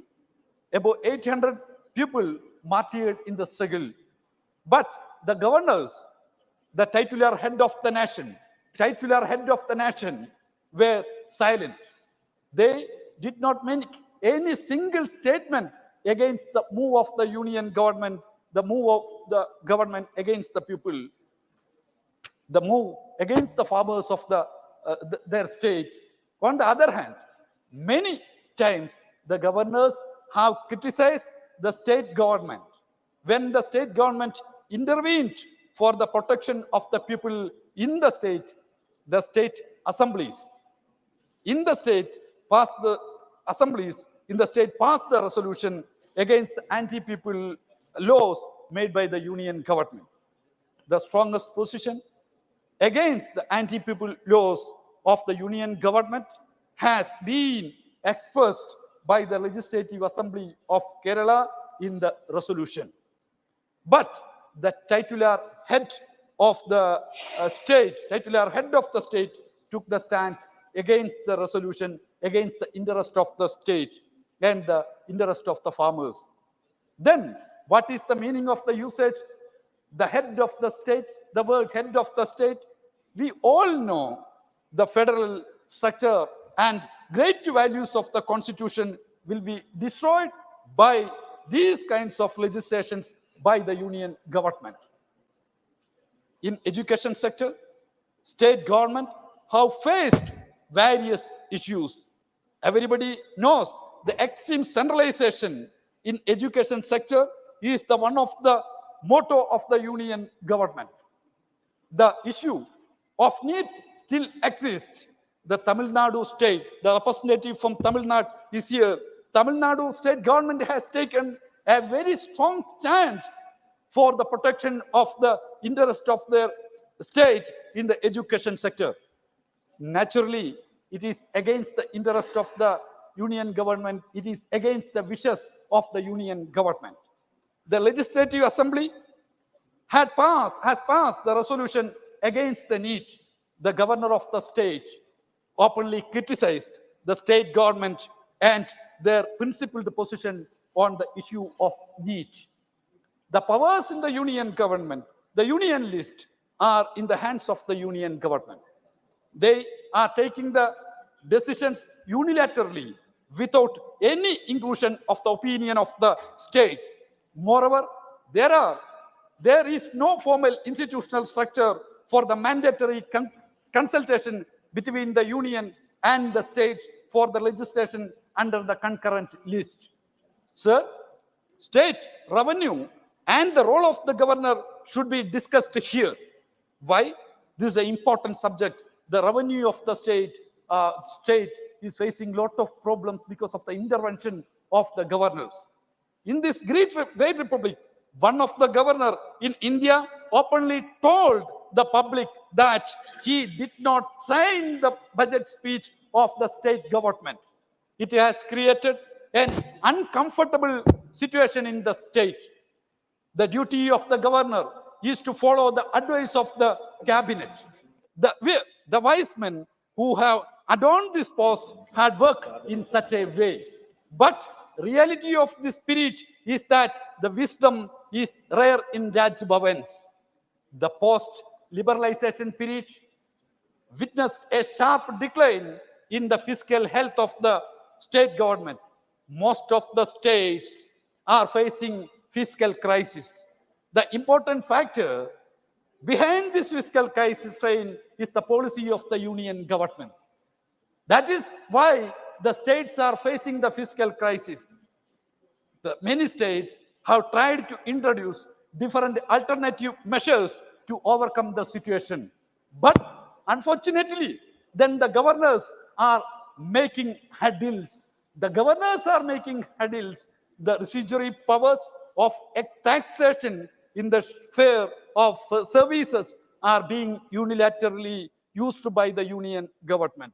To the total exclusion of the states, the GST captured the entire right of the taxation of the states and LSGs.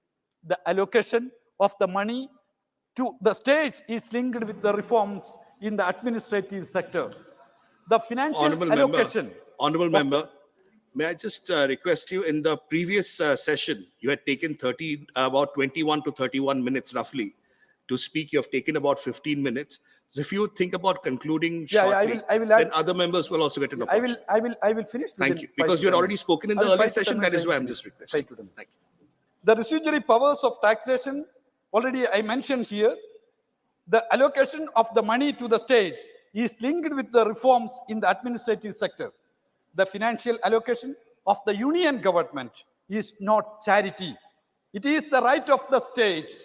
So the financial allocation should not be linked to any kind of reforms by the union government. The governors should stand for the financial autonomy of the state. It is the duty of them. The financial burden of the state caused by the governors should be discussed. Fiscal crisis of the states and the expenses of the governors should be debated. I have received an answer from the government to my question that the total expenditure of the National Mission for Libraries in the year 2019-20 is only 73 lakhs. Annual expenditure of some Raj Bhavans is more than 30 times. Respected Chair, media has reported Maharashtra government has given an answer to an RTI question. They revealed that the expenditure of governor for 2 years is 60 crore rupees. It is the 10 times of the allotted amount of the union government to National Mission for Libraries. Currently, the expenditure of the running of the office of the governor and the family of the governor is the duty of the state. This expenditure of the governors should be audited by the society. The governors are appointed by the union government, but the salary and other allowances are paid by the state government, appointed by the union government, but the salary paid by the state government, We need to start it is wrapping up, irrational. honorable member. The salary of the representative of the union government, appointed by the union government, should be paid by the union government. The burden of the salary and upkeep should not be transferred to the state. 1 minute, within 2 minutes, I will finish. The Rajbhavans are representing the colonial era of India. Majority of the Rajbhavans are not only the residents of the governors, but also their leisure houses. Look at the existence, expenditure, and facilities of the Rajbhavans. In Maharashtra, 4 Rajbhavans, Mumbai, Nagpur, Pune, Mahabaleshwar. Sir, one governor is residing in 4 palaces in a single state. A palace for 3 months. That means for the rest of 9 months, the palace is empty. Then how this palace will be maintained? When governor is not there, who will occupy the palace? Crores of Indians are living without a shelter, but a governor, a titular head of the national state, is using 4 palaces. Why these kind of practices are continuing? During the travel, the VVIPs, chief minister and ministers, are utilizing the circuit houses or guest houses. Then why the permanent palaces for the governor in different places? They hardly stay in these palaces. Uttarakhand, sir, 2 Rajbhavans, Dehradun and Nainital. Nainital Rajbhavan occupies 220 acres land, which includes 45-acre golf course. The residence of the governor is a highly restricted area, but the golf course is 45 acres. State government should ensure that this land is occupied, land is properly utilized. And in Tamil Nadu, sir, Tamil Nadu, there are 2 Sir, Rajbhavans. I'm giving you the last minute. Thereafter, Only I'll move I will on. mention only the residential. I've already indulged you Only I in the will previous mention session. this You have spoken residence of the 31 governor. minutes. Tamil Please Nadu, conclude. there are 2 Rajbhavans. There Chennai and Ooty. Chennai Rajbhavan estate is 156 acres. It is in the reserved forest area. It might be buffer zone. In Tamil Nadu, I don't know, the governor is in the buffer zone. Ooty is one of the noted tourist place of the nation. Is the governor is a tourist, sir. Winter palace, summer palace. How rich a country, sir? In West Bengal, Honorable member, I'll have to move on. Yeah. I'm moving West on. Bengal, I'm moving on. Okay, within I'm moving on. 1 second. Please conclude your last comments, please. West Bengal, 2 Rajbhavans. One is Please Calcutta conclude. and second one is Darjeeling. In Odisha, your own state, 2 Rajbhavans. One is Bhubaneswar and another one is I Puri. think I'll have to In move Madhya on. I've Pradesh, given you 2 time. Rajbhavans. I've requested you repeatedly. Bhopal Please, and your closing comments and we Pachmandi. move on, Okay, sir, please. I am finishing. These things, the governors, the titular head of the states, how they are making the hurdles of the state, functioning, administrative function of the state, these things, this August House, please discuss seriously. And I request the state, all of you take the initiative for stop the revenue, making the hurdle, stop the making the hurdles and taking the wrong practices of the governor and try to end the colonial era's practices in our nation. Thank you, sir. Thank you. With these words, I Thank you. Motion moved. I now call upon the members whose names have been received for participation in the discussion. Dr. Anil Agrawal, Honorable Member. 9 minutes allotted to you.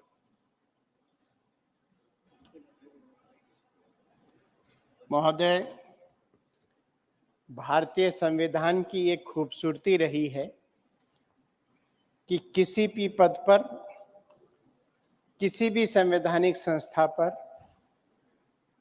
कोई ना कोई cross check जरूर रहता है। इस संविधान में जो गवर्नर का पद है बहुत ही महत्वपूर्ण पद है और जब संविधान निर्माताओं ने भारतीय संविधान को बनाया, बहुत सोच समझकर इस पद को बनाया गया और इस पद पर हमेशा बहुत ही विद्वान व्यक्ति रहे हैं। मेरे जो मित्र केरला से आते हैं, मैं उनको भी बताना चाहूँगा, वहाँ वर्तमान में भी जो गवर्नर हैं महामहिम श्री आरिफ मोहम्मद खान साहब, एक बहुत ही अच्छे स्कॉलर। आप अगर उनकी स्पीचेस सुनेंगे तो आपको लगेगा कि वास्तव में आप किसी विद्वान व्यक्ति की स्पीच सुन रहे हैं।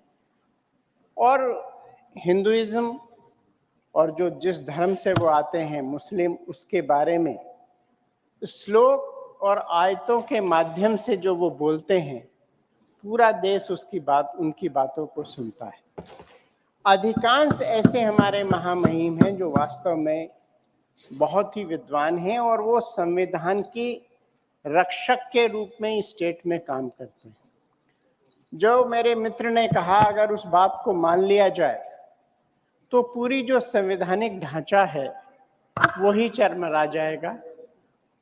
और जो क्रॉस एंड चेक की जो हमारी एक संस्कृति है, पद्धति है, एक तरीका है, वो पूरा का पूरा हमारा समाप्त हो जाएगा। और स्टेट गवर्नमेंट्स जो चुन के आएंगी वो पूरी तरह से मनमानी हो जाएंगी, बेलगाम हो जाएंगी।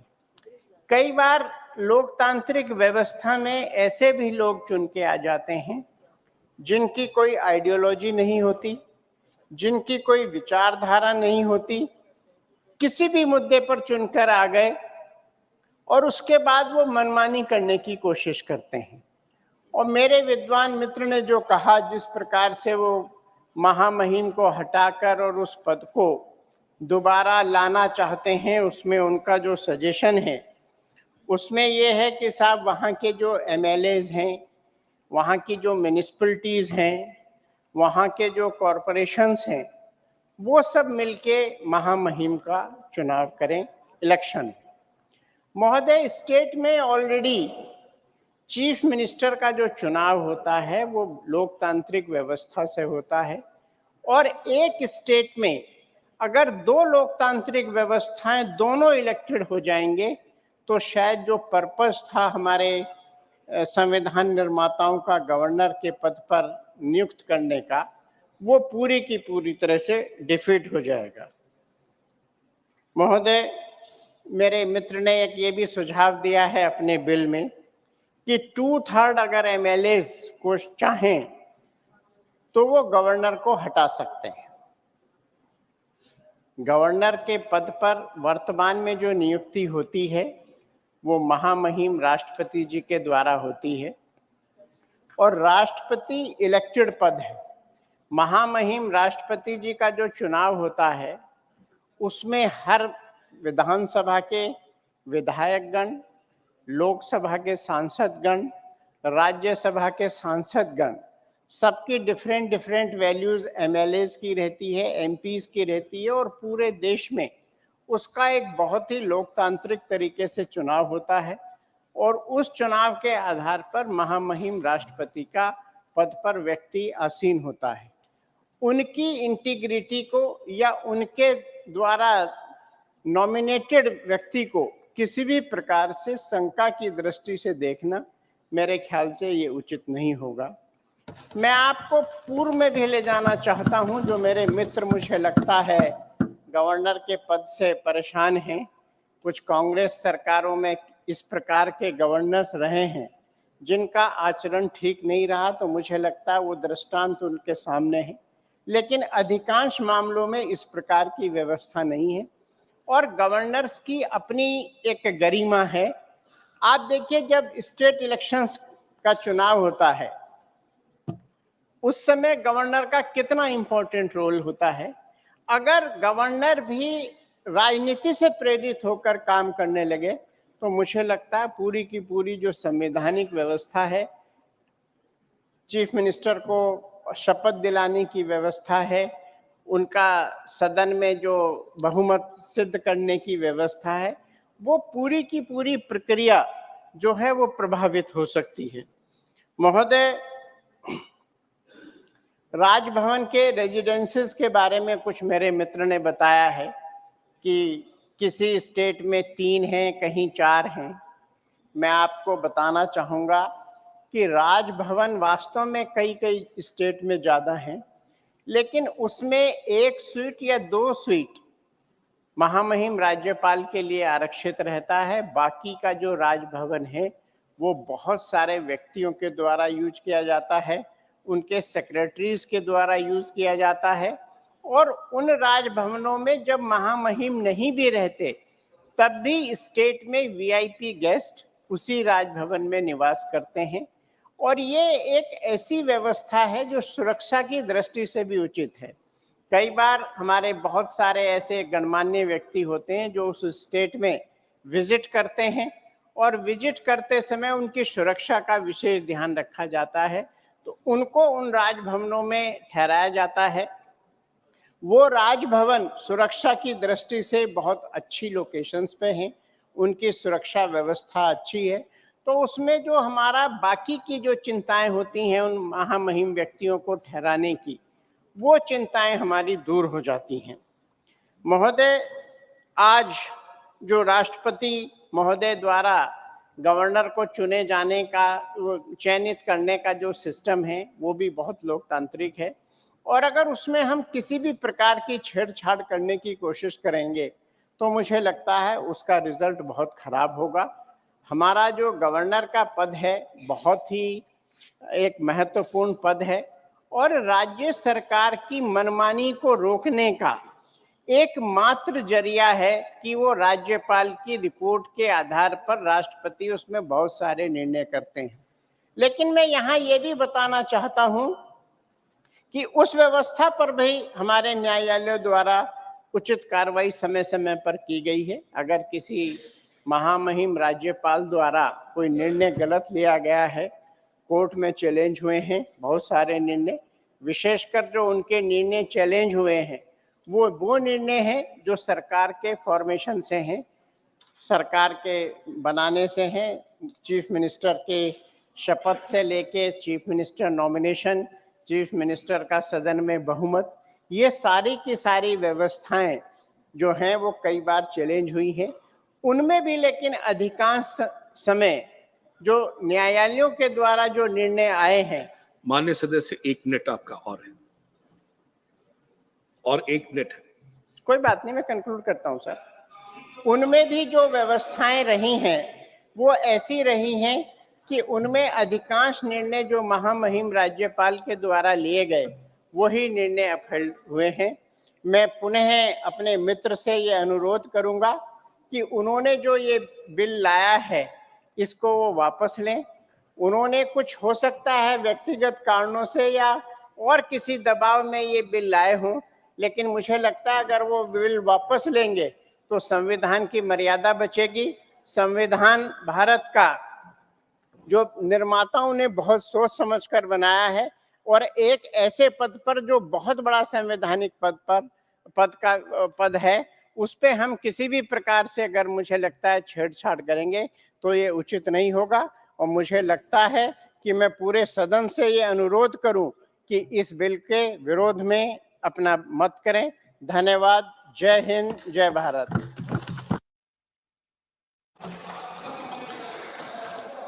Honorable Member Dr. L. Hanumanteya ji, 15 minutes. You have 15 minutes allotted by your party. Sir, thank you, Chairman, sir. Sir, the private member bill moved by Dr. Shivadasan is timely, and this upper house with the representation of different political parties has to discuss thoroughly, and I request the house to have a unanimous decision on this in implementing the bill so that the friction between the central government and the state governments, particularly the governments in the center and non-political attitude will prevail in the state, sir. Sir, Article 153 says there shall be a governor in each state and one person can be appointed and he can be given 2 or 3 states as in charge. A governor is appointed by the president and is a nominee of the central government. Sir, it is stated that governor has a dual role, that he is the constitutional head of the state, bound by the advice of the Council of Ministers of that particular state. Sir, he functions as a vital link between the union government and the state government. Sir, the governor has the power to grant pardons, reprieves, according to Article 161.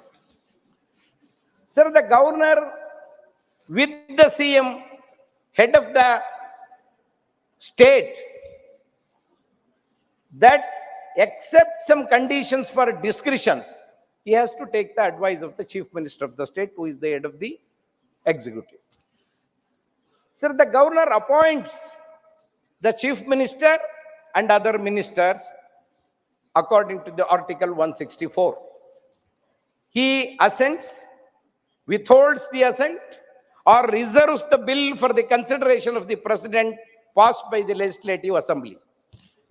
Then, sir, the governor may promulgate the ordinances under certain important circumstances according to the Article 213. Sir, governor is envisaged as the apolitical head. This is a very important factor to be considered. He is always an apolitical head who must act on the advice of the Council of Ministers. However, the governor enjoys certain discretionary powers granted under the Constitution. For example, giving or withholding assent to a bill passed by the legislature, determining the time needed for a party to prove its majority, or which party must be called first to do so, generally after the hung verdict in any election during the time. Sir, there are no provisions laid down for the manner in which the governor and the state must engage publicly when there is a difference of opinion. There is no provisions laid down so far, sir. Sir, the governor has 5-year term in an office. Sir, in 2001, the National Commission to Review the Working of the Constitution held that governor owes his appointment and his continuation to the union. There is an apprehension that he is likely to act in accordance with the instructions received from the Union Council of Ministers. It is only an apprehension, but it is not the fact. In the Constitution, sir, there are no guidelines for exercise of the governor's powers, including the appointment of a CM and dissolving the assembly. There is no limit set how long a governor can withhold assent of a bill. The governor sends a report to the center, which forms the basis of the Union Cabinet's recommendations to the President for invoking Article 356. This is another important article which the governor has to follow very carefully in the interest of the center as well as the state. Sir, why the attempts have been made to address concerns over the alleged partisan role played by the governors is the question I think we have to address today. Sir, changes regarding the selection of governors. Sir, the National Commission to review the working of the Constitution, appointed by the Atal Bihari Vajpayee's government in 2000, suggested that governor of a state should be appointed by the president after consultation with the chief minister of the state, which has to be noticed, and no central government so far has followed this to have a consultation with the chief minister. Sir, the Sarkaria Commission, set up in 1983 to look into the center-state relations, proposed that Vice President of India and Speaker of Lok Sabha should be consulted by the Prime Minister in the selection of the governors. This is another proposal by Sarkaria Commission which is a landmark commission during that period. Sir, that Punchi Commission proposal says Justice Madan Mohan Punchi Committee constituted in 2007 on center-state relations proposed in its report that committee comprising the Prime Minister, Home Minister, Vice President, Speaker and concerned Chief Minister should choose the governor. This is another recommendation by the committee, sir. The Punchi committee also recommended deleting the doctrine of pleasure from the constitution, but backed the right of the governor to sanction the prosecution of ministers against the advice of the state government. So it also argued for a provision for impeachment of the governor by the state legislature. Sir, these are all the duties of the governors where we have to follow meticulously. Sir, unfortunately, today, what is happening, what are the comments in the public domain, and how the governor's officers have been treated by the central government, and why the state governments are forced to go to the Supreme Court to implement the constitutional spirit, which are not clear guide, which they don't have a clear guidance in this respect. Sir, the Supreme Court questions, can governors kill the bills passed by the Assembly? This is the question raised by the Supreme Court, sir. The substantive part of the Article 200 empowers the governor to withhold the assent of the bill. But in such an event, governor must mandatorily follow the course of action which is indicated in the first proviso of the communicating to the state legislature as soon as possible. A message warranting the reconsideration of the bill.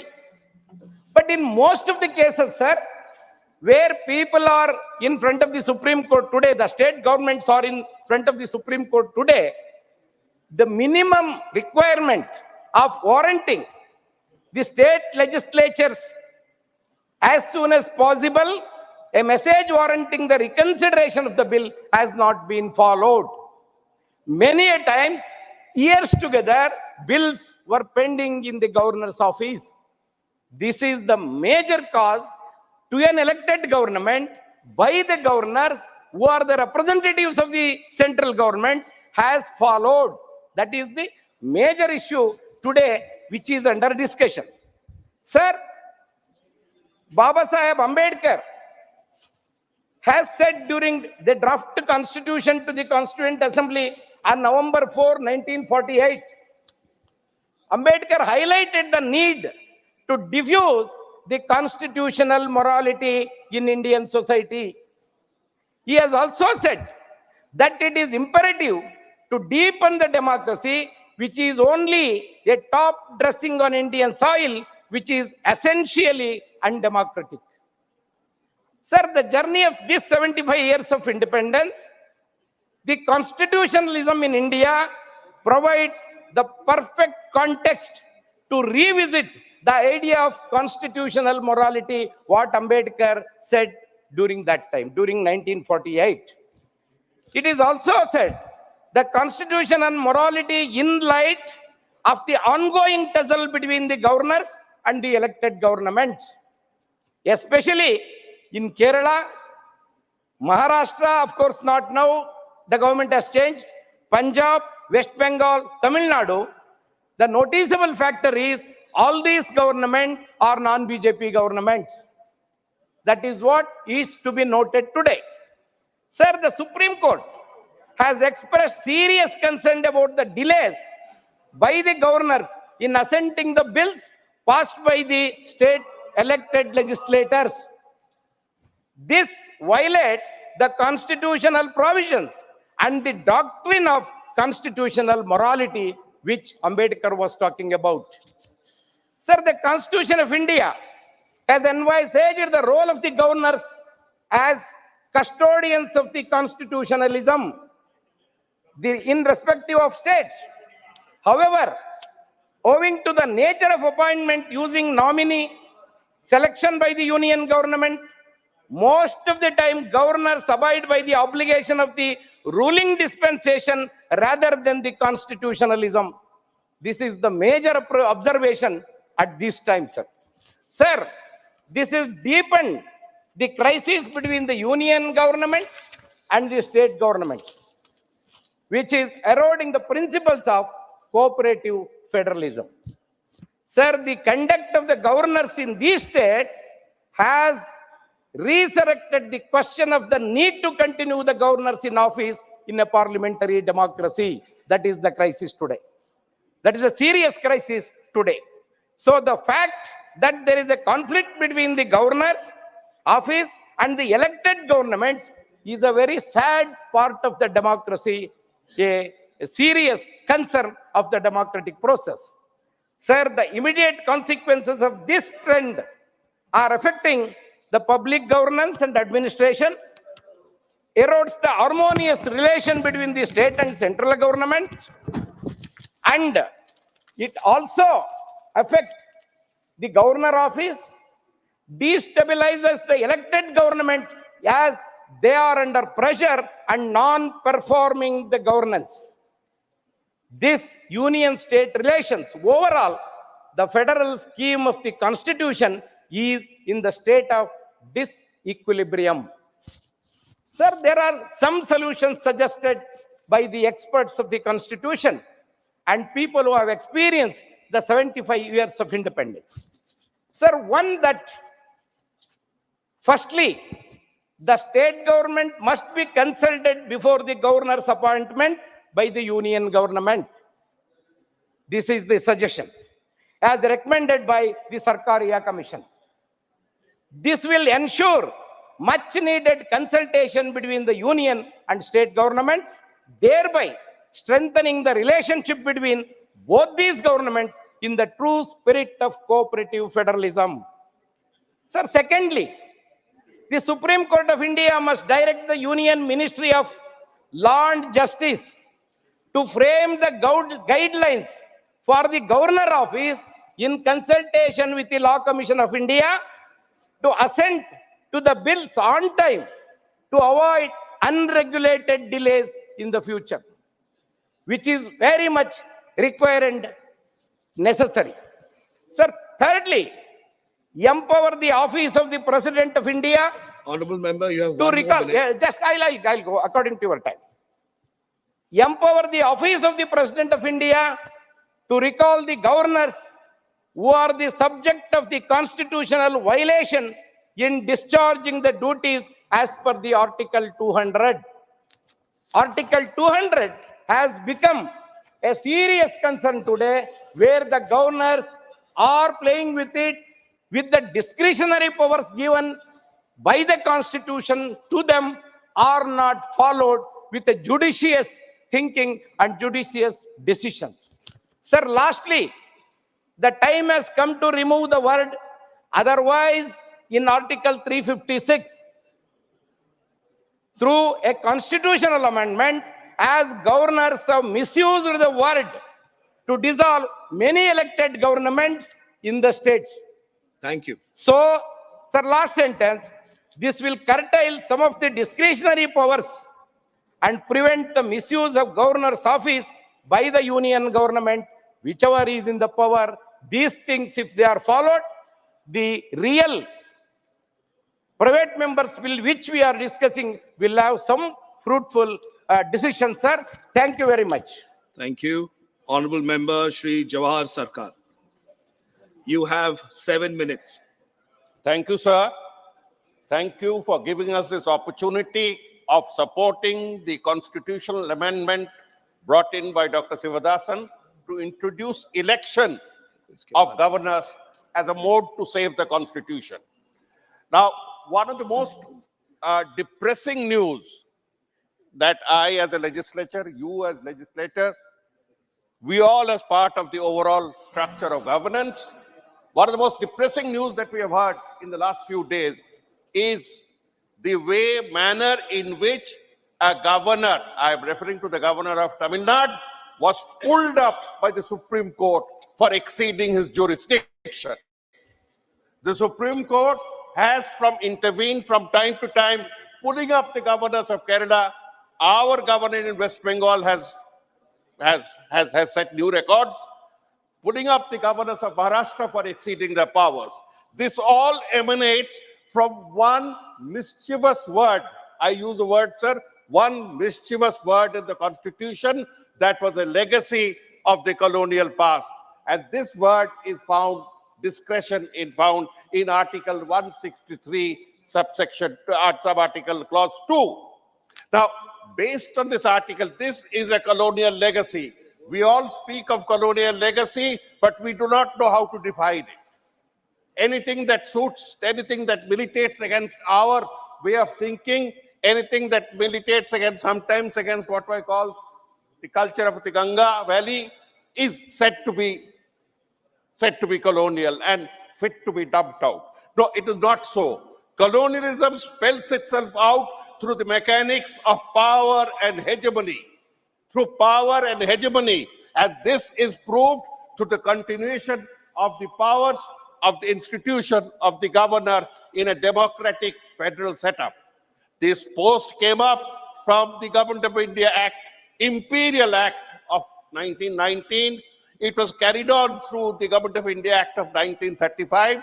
And I would inform my honorable friends on both sides that the Deputy Chief Minister of West Bengal at that time, Shyama Prasad Mukherjee, whom they respect a lot, had a series of guerrilla wars with Governor Herbert, who did not allow him to exercise his democratic powers.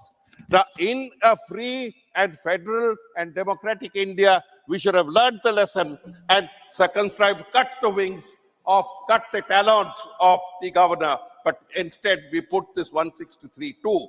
Today, this bill seeks to bring in 153, an amendment to Article 153 to introduce elections.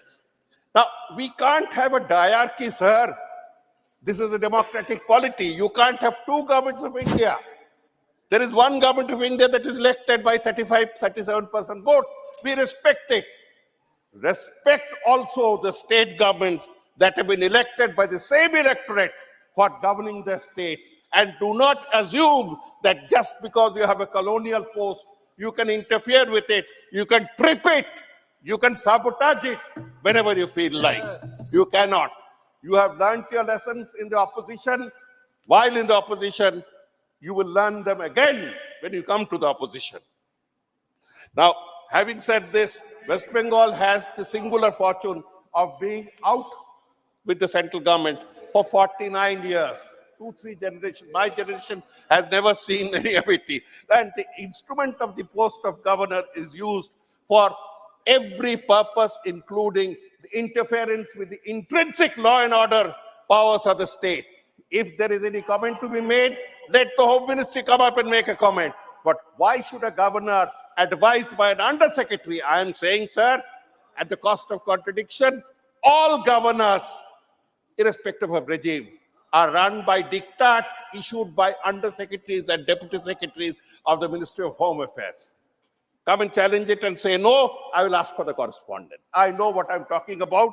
It hurts the self-respect of any thinking person. The bureaucrats of North Block cannot be allowed to run a free run over the democratic aspiration of the different peoples of India.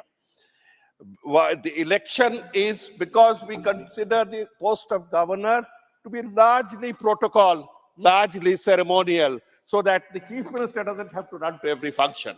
Seedhi baat mein keh diya. But then you can't bear such a huge expenditure. You can't go in for a huge expenditure and the lavish scale on which you have said.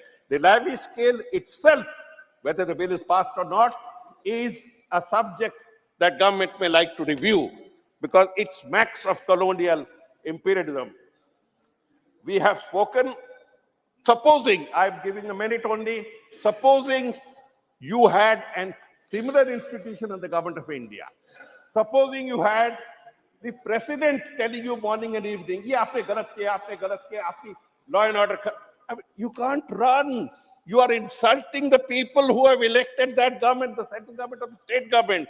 You cannot run. We had a small instance of this when President Zail Singh was having his run-ins with the Prime Minister of India. And that is not a very pleasant experience. Remember that experience and squeeze it to the experience of states. You'll know how you have created a ceremonial post into a nuisance, absolute nuisance. I support the election because the election would again be in tandem with what the people of that Honourable state member, want 1 minute. for the governor, what they want for the governor. Sir, the core of our strength is federalism. As of democracy, it is federalism that represents. I come from a state that is quite distant from the Ganga Valley. I come from a state that is quite distant from Tamil Nadu. But we feel that we are all together because we are respected. If you carry away the self-respect, you destroy India. We are one because we are many. Do not try to homogenize us. With these words, I support them. Thank you. Honorable Member Shri Santosh Kumar P, you have 3 minutes. Thank you, Vice Chairman. Even though the mover of the bill belongs to a political party which is very close to my party, I can't support this bill because my party, the Communist Party of India, stands for the abolition of the very post of governor. And this issue was highly debated in the Constituent Assembly as well, years ago. And Rohini Kumar Chowdhury, a prominent member from Bihar, had stated that a piece of cow dung can spoil entire vessel of milk. She was referring to the activities of the governor of Sindh. It's not history, but this is relevant even today. Governors they have become trouble engines to destroy everything in states.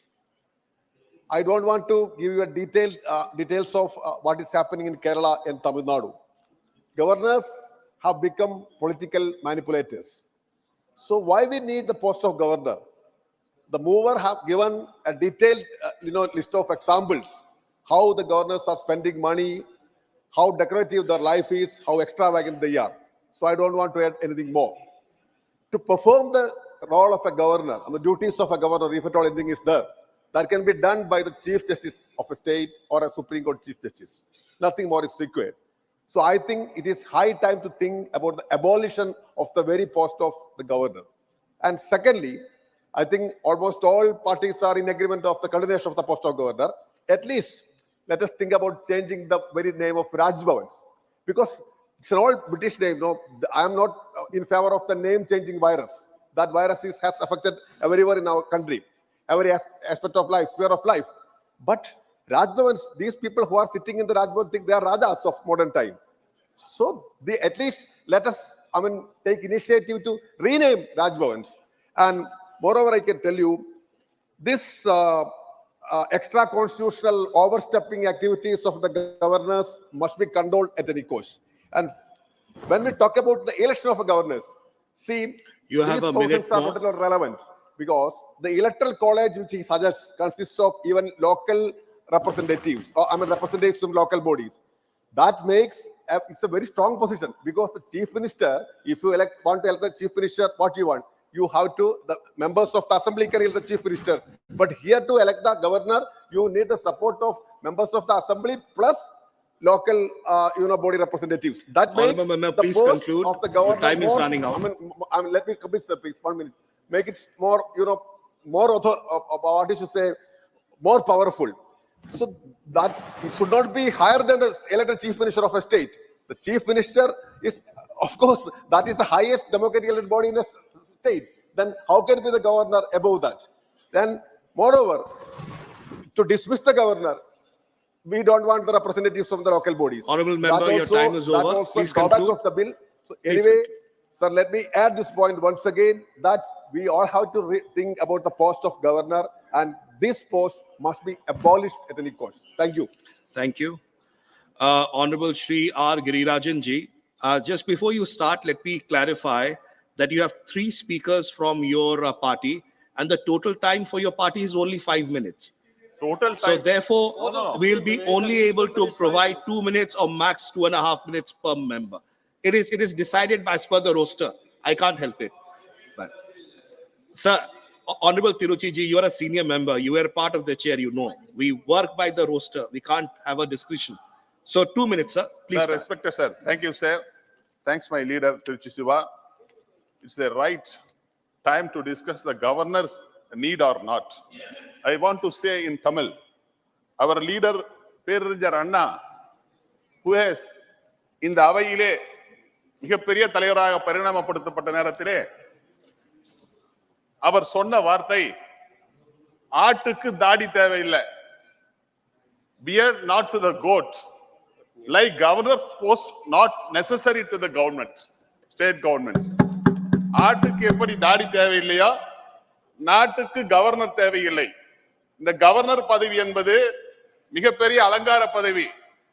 இந்த அலங்கார பதவி என்பது ஒருவரை governor ஆக்கிவிட்டு மத்திய அரசு தனக்கு வேண்டாத அரசுகள் இருக்கின்ற இடத்துங்களிலே அவர்களை தலையாட்டி பொம்மைகள் போல் வைத்திருப்பதற்காக கவர்னரை பயன்படுத்தி கொண்டிருக்கிறார்கள். இந்தியாவிலே மகாராஷ்டிரத்திலே என்ன ஏற்பட்டது? கேரளத்திலே என்ன நடந்து கொண்டிருக்கிறது? தெலுங்கானாவிலே என்ன நடந்து கொண்டிருக்கிறது? ஏன் எங்கள் தமிழ்நாட்டிலே என்ன நடந்து கொண்டிருக்கிறது? 15க்கும் மேற்பட்ட மாநில அரசுகளால் தேர்ந்தெடுக்கப்பட்ட மக்களால் தேர்ந்தெடுக்கப்பட்ட பெரும்பான்மை பெற்ற மாநில அரசாக திராவிட முன்னேற்ற கழகத்தினுடைய அரசு தளபதி மு.க. ஸ்டாலின் அவர்கள் தலைமையிலே இயங்கிக் கொண்டிருந்த போதிலும் நாங்கள் அரசியல் சட்டம் வகுத்து தந்திருக்கின்ற நெறிமுறைகளின் அடிப்படையிலே பல்வேறு மசோதாக்களை மக்கள் நலனுக்கான மசோதாக்களை நிறைவேற்றி கவர்னருக்கு அனுப்பிய நேரத்திலே கிட்டத்தட்ட 2 ஆண்டுகளாக 15க்கும் மேற்பட்ட மசோதாக்களை தன்னுடைய காலுக்கு அடியிலே போட்டு மிதித்துக் கொண்டிருப்பவர் தான் இன்றைக்கு தமிழ்நாட்டின் கவர்னராக இருக்கின்ற திரு R.N. ரவி அவர்கள் என்பதை இந்த மன்றத்திலே பதிவு செய்ய விரும்புகிறேன். We have to discuss. Please wrap up, please. The time limitation should fix for assent given by the governors on several issues. In India, states are also not strangers to controversies arising with their governors, most of them relating to choosing of chief ministers, conducting floor tests, dissolving legislative assemblies, recommending president's rule and delaying assent to bills or reserving them for president's consideration in the recent times besides Tamil Nadu, Chhattisgarh, Haryana and Kerala and Telangana. Article 153 of the Constitution provides for a governor in each and every state. The executive powers are vested in the governor under Article 154. Honorable member, the constitutional please conclude. scheme We'll have to move on. warrants that assent of the governor or the president is a necessary for all bills to become the law of the land. The Supreme Court in Shamshad Singh versus State of Punjab 1974 has settled the position that the governor is only a constitutional head under the executive powers of the state. I'm moving on, honorable member. I'm Exercised sorry, by the your time is up. Council I'll of have to move Ministers, on. virtue of Article of Shri India. Sujit Kumar, honorable member Shri Sujit Kumar. Sorry, I'll have to move on. Shri Sujit Kumar. I'm sorry, your time is up. Honorable member Shri Sujit Kumar. No, it's as per time. It's as per time. I'm sorry. You know the rules. You know the rules. You know the rules. Honorable member, please sit down. It's not going on record. It's not going on record. It's not going on record. Please, please. Sir, Honorable member Shri Sujit मेरा Kumar. समय अभी शुरू होना चाहिए All right. और sir आप तो दिलदार हैं 1-2 मिनट ज्यादा दे दीजिएगा मेरे हाथ में नहीं है, माननीय चेयरमैन साहब का निर्देश. Sir, although I acknowledge and appreciate You have a total of 5 minutes. Sir, 1-2 minutes, sir. Sir, although I appreciate and acknowledge the sentiments and the spirit with which this bill has been introduced by my dear friend and esteemed colleague, Mr. Shivdasan, I do not support the bill because I think it is neither desirable nor feasible. And I'll give you 4 reasons, sir. One is the issue of accountability. One is the constitutional reasons. Third is the normative grounds. And fourth are the constitutional debates which have settled this issue in my view. Sir, we have to understand the difference between accountability and constitutional responsibility. The high office of governor is that of constitutional responsibility, constitutional authority, not accountability.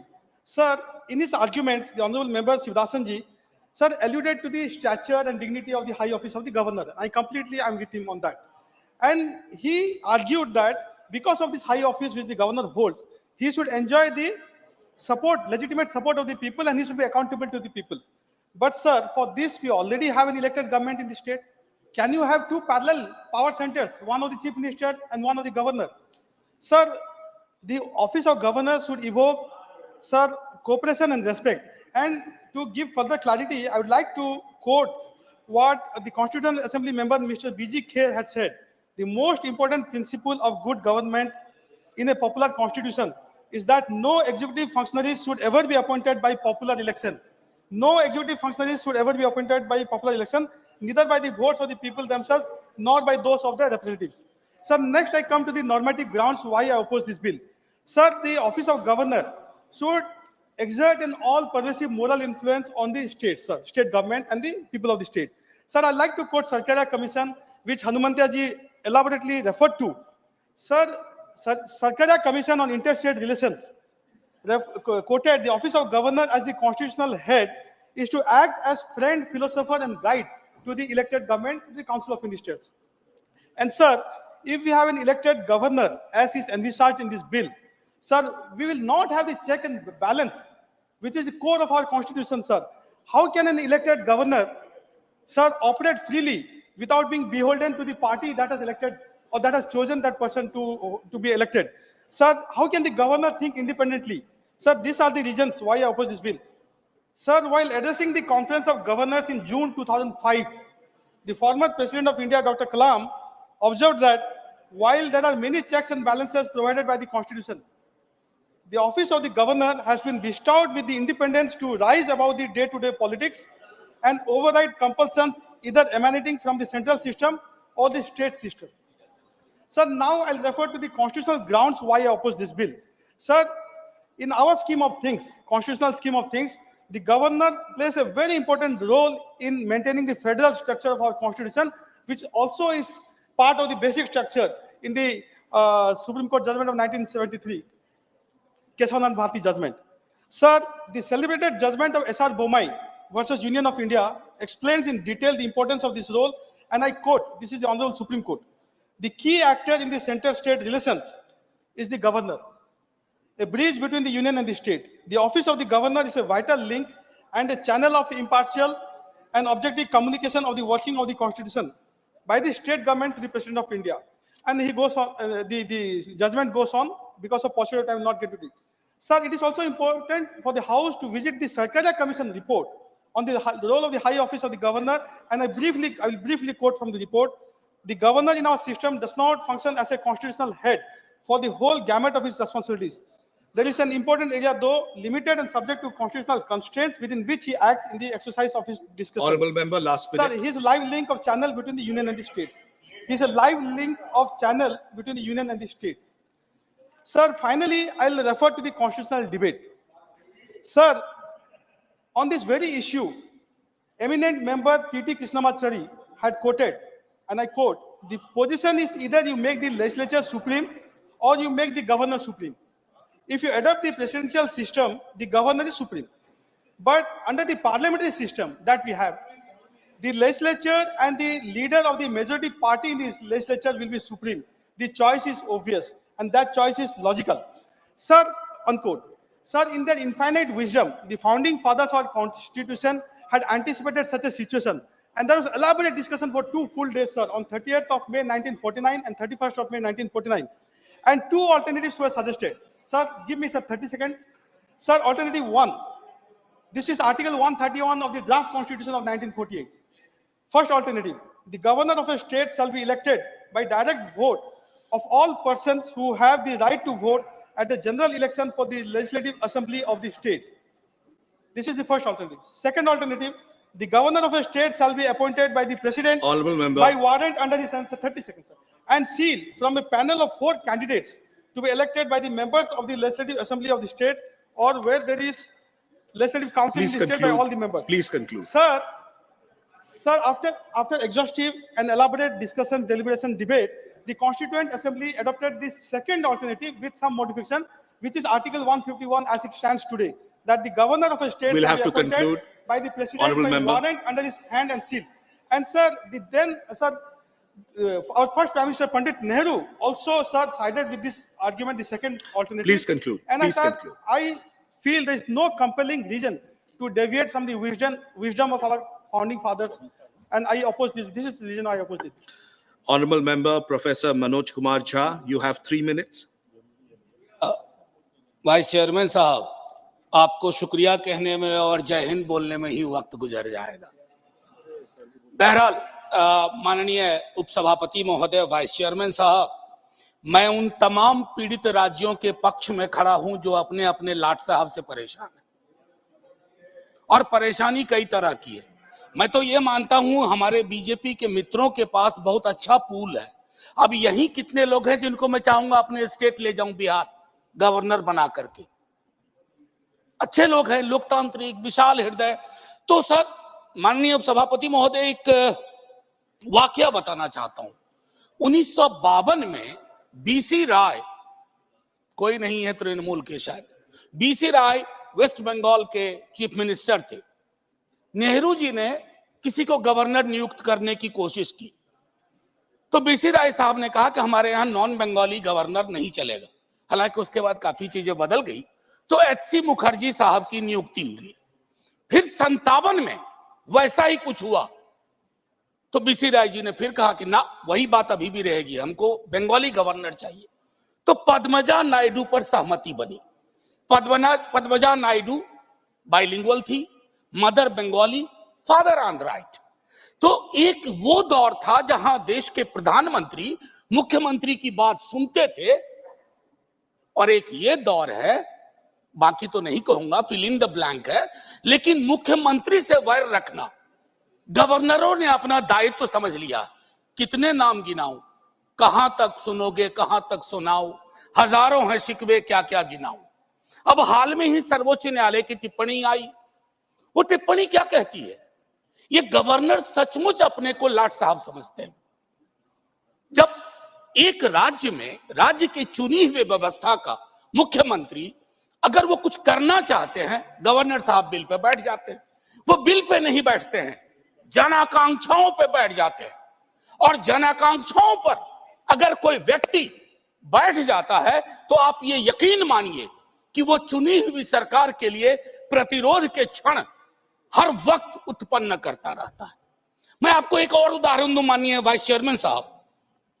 जिन राज्यों में केंद्र की सत्ता, vice chairman साहब, तेरे आने और तेरे जाने में हमने सदियों का फासला देखा। कंक्लूड करें मैं माननीय। सिर्फ 1-1.5 मिनट लूंगा सर, कोई नहीं, बस 1-1.5 मिनट, आपको दोबारा टोकना नहीं पड़ेगा जय हिंद से पूर्व।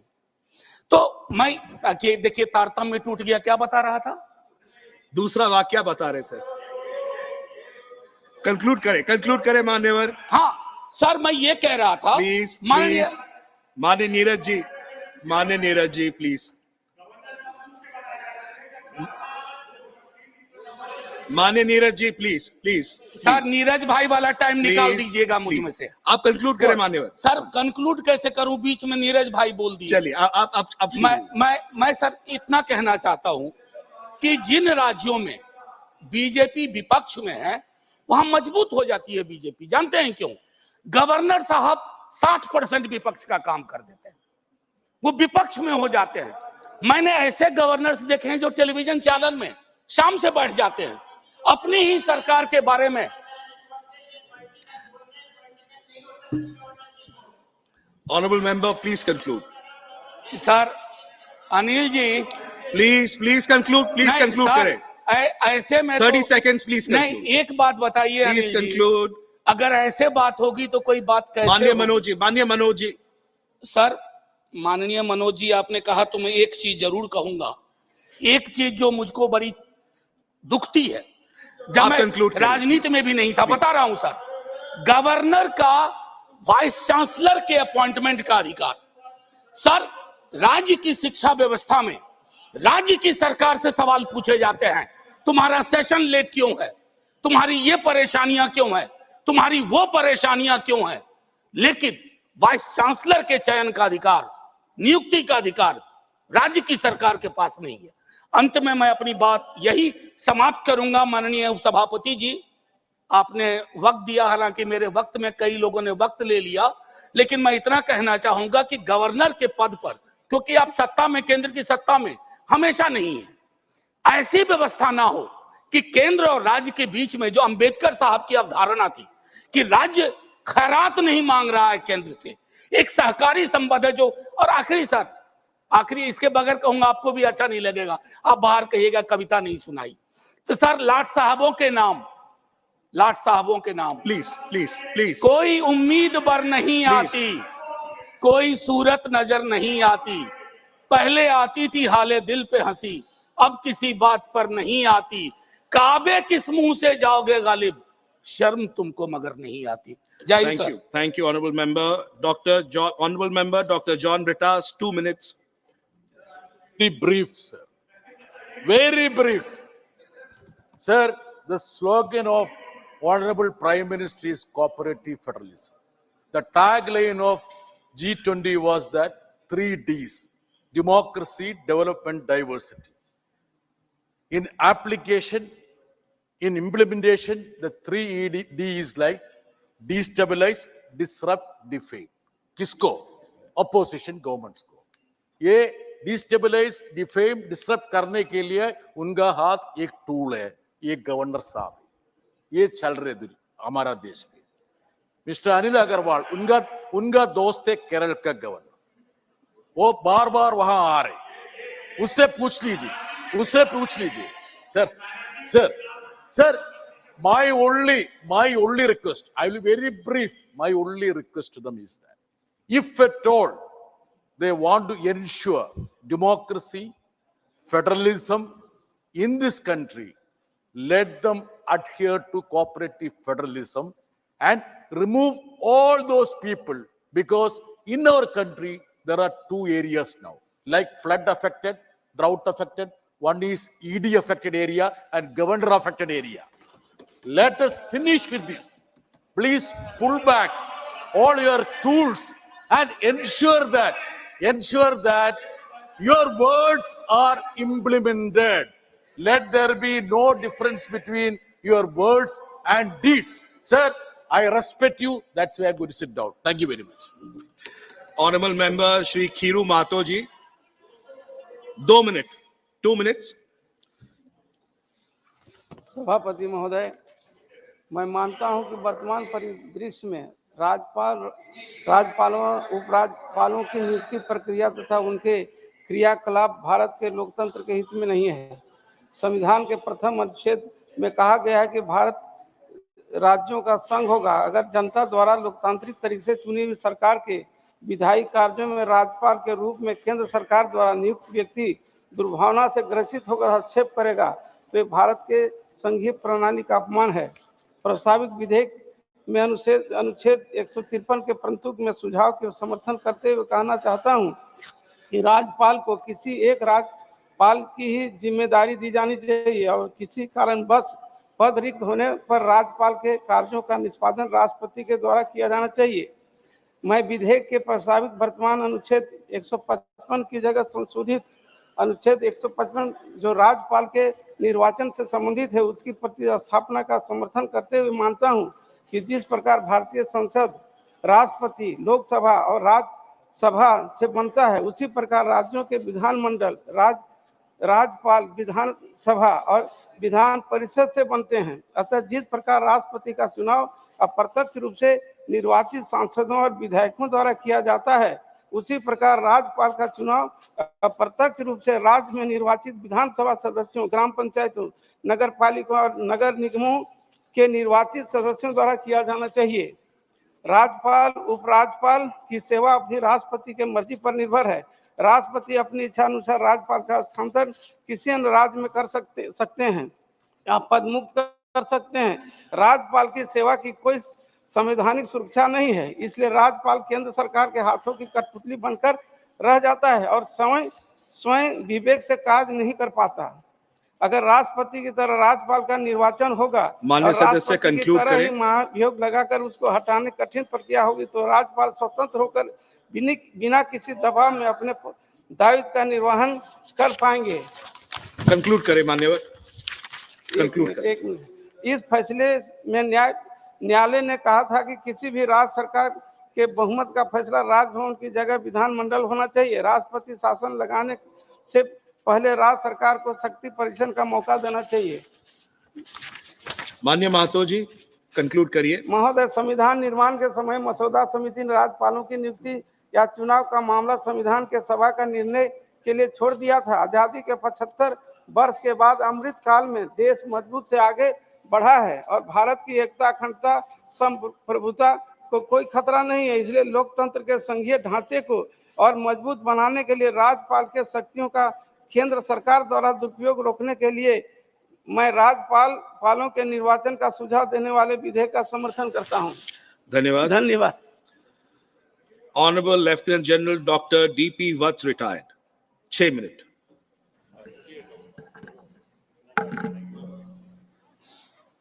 माननीय सभापति जी, मैंने डिबेट सुने, but I will see it through the eye of nation first. Democracy में चेक्स एंड बैलेंसेस से संविधान चलाया जाता है। Parliament, executive, judiciary and media, इसके स्तंभ में इनमें सामंजस्य और बैलेंस बनाना बहुत जरूरी है। मैं बताना चाहूंगा कि गवर्नर साहब का रोल कहाँ अहम होता है। जैसे मैंने कहा नेशन फर्स्ट, वैसे तो कॉन्स्टिट्यूएंट असेंबली में डिटेल से डिस्कस हुआ था कि गवर्नर को इलेक्ट करा जाए या गवर्नर को सेंट्रल गवर्नमेंट अपॉइंट करे। एंड मैं बताना चाहूँगा कि उस ड्राफ्ट में the direct election of governor is incompatible with the parliamentary system established in the states. The mode of direct election is more likely to create conflicts between the governor and the chief minister. ये constituent assembly का draft है और जो संविधान सभा ने पास किया और बाबा साहब अंबेडकर का बनाया हुआ संविधान, हमने आर्टिकल 370 भी चेंज किया, उसको स्क्रैप किया, तो अंबेडकर जी ने लिखा था कि ये एक टेम्परेरी मेजर है। तो we have all respect for Baba Saheb. The governor being only a constitutional nominal head, there is no point in making elaborate arrangements for his election and spending huge amount of money. The election of a governor would be entirely on personal issues, hence it is not in the national interest to involve a large number of voters in such an election. An elected governor would naturally belong to a party and would not be impartial. The election of governor would create separatist tendencies and thus affect the political stability and unity of the country. The system of presidential nomination enables the center to maintain its control over the states. The direct election of governor creates a serious problem of leadership at the time of general elections in the state. The chief ministers would like his nominee to contest.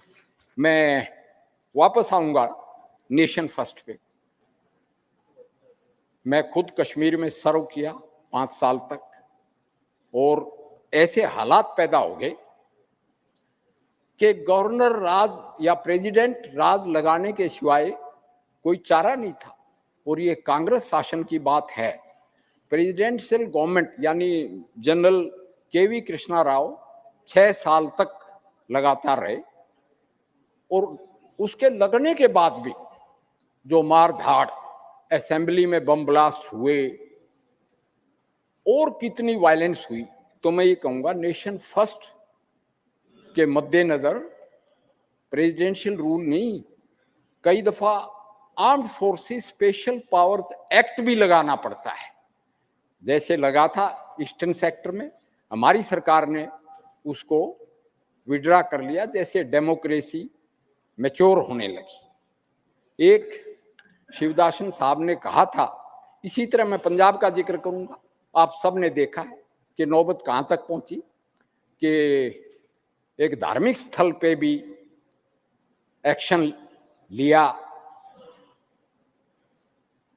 Late Indira Gandhi ji की government ने, और सबसे बड़ा unconstitutional काम हुआ कि supreme court ने direct कर दिया, पार्लियामेंट भी सपोर्ट किया, और 3 प्रधानमंत्रियों ने, यानी राजीव लांगोवाल अकॉर्ड भी हुआ, कितने अकॉर्ड हुए, और बनाई सतलुज यमुना लिंक कैनाल को पाट दिया गया। अगर और अभी भी पानी जाना मंजूर है पाकिस्तान में, जलंधर और लुधियाना इसी साल डूबे, मगर अपने छोटे भाई हरियाणा को पानी नसीब नहीं है, तो सेंटर की लगाम स्टेट के ऊपर होना बहुत जरूरी है। ऐसा ही जैसा कि कहा कि debate is governor should be elected और he should be appointed. I am totally for appointment of government, because administration का रूल है कि डेमोक्रेसी में फेडरलिज्म भी है, डिसेंट भी है, और सेंटर की हुकूमत भी है, मगर कमांड एंड कंट्रोल में, माननीय सदस्य कंक्लूड करें। हाँ बिल्कुल करूंगा। कमांड एंड कंट्रोल का रूल है कि यूनिटी ऑफ कमांड होनी चाहिए, मल्टीप्लिसिटी ऑफ कमांड तो विद इन लिमिट्स हो सकती है, अदरवाइज ये फेडरेशन टूट जाएगी। और मैंने कुछ एग्जांपल्स दिए। हमारा मुल्क मैच्योर तो है, शिवदासन जी ने कहा, वैसे कार्ल मार्क्स तो डेमोक्रेसी के खिलाफ थे, जिस पार्टी से आप बिलोंग करते हैं, वो तो धर्म को भी ओपियम ऑफ द पीपल बोलते थे। और हमारा मुल्क 750 650 स्टेटों के कॉन्ग्लोमरेट से सरदार पटेल जी ने इकट्ठा किया था। भिन्न भिन्न भाषाएं हैं, उसमें यूनिफाइंग फैक्टर्स हैं। यूनिफाइंग फैक्टर खेल, कंक्लूड करें, 6 मिनट हो चुके। हमारा संस्कृति, हमारा सिनेमा और हिंदुस्तानी फौज। तो मैं कहूँगा, टाइम की पाबंदी का मैं पालन करूँगा कि governor should B a representative of the central government. He should achieve the checks and balances, and it is a must for keeping the country united. Thank you. Thank you. Honorable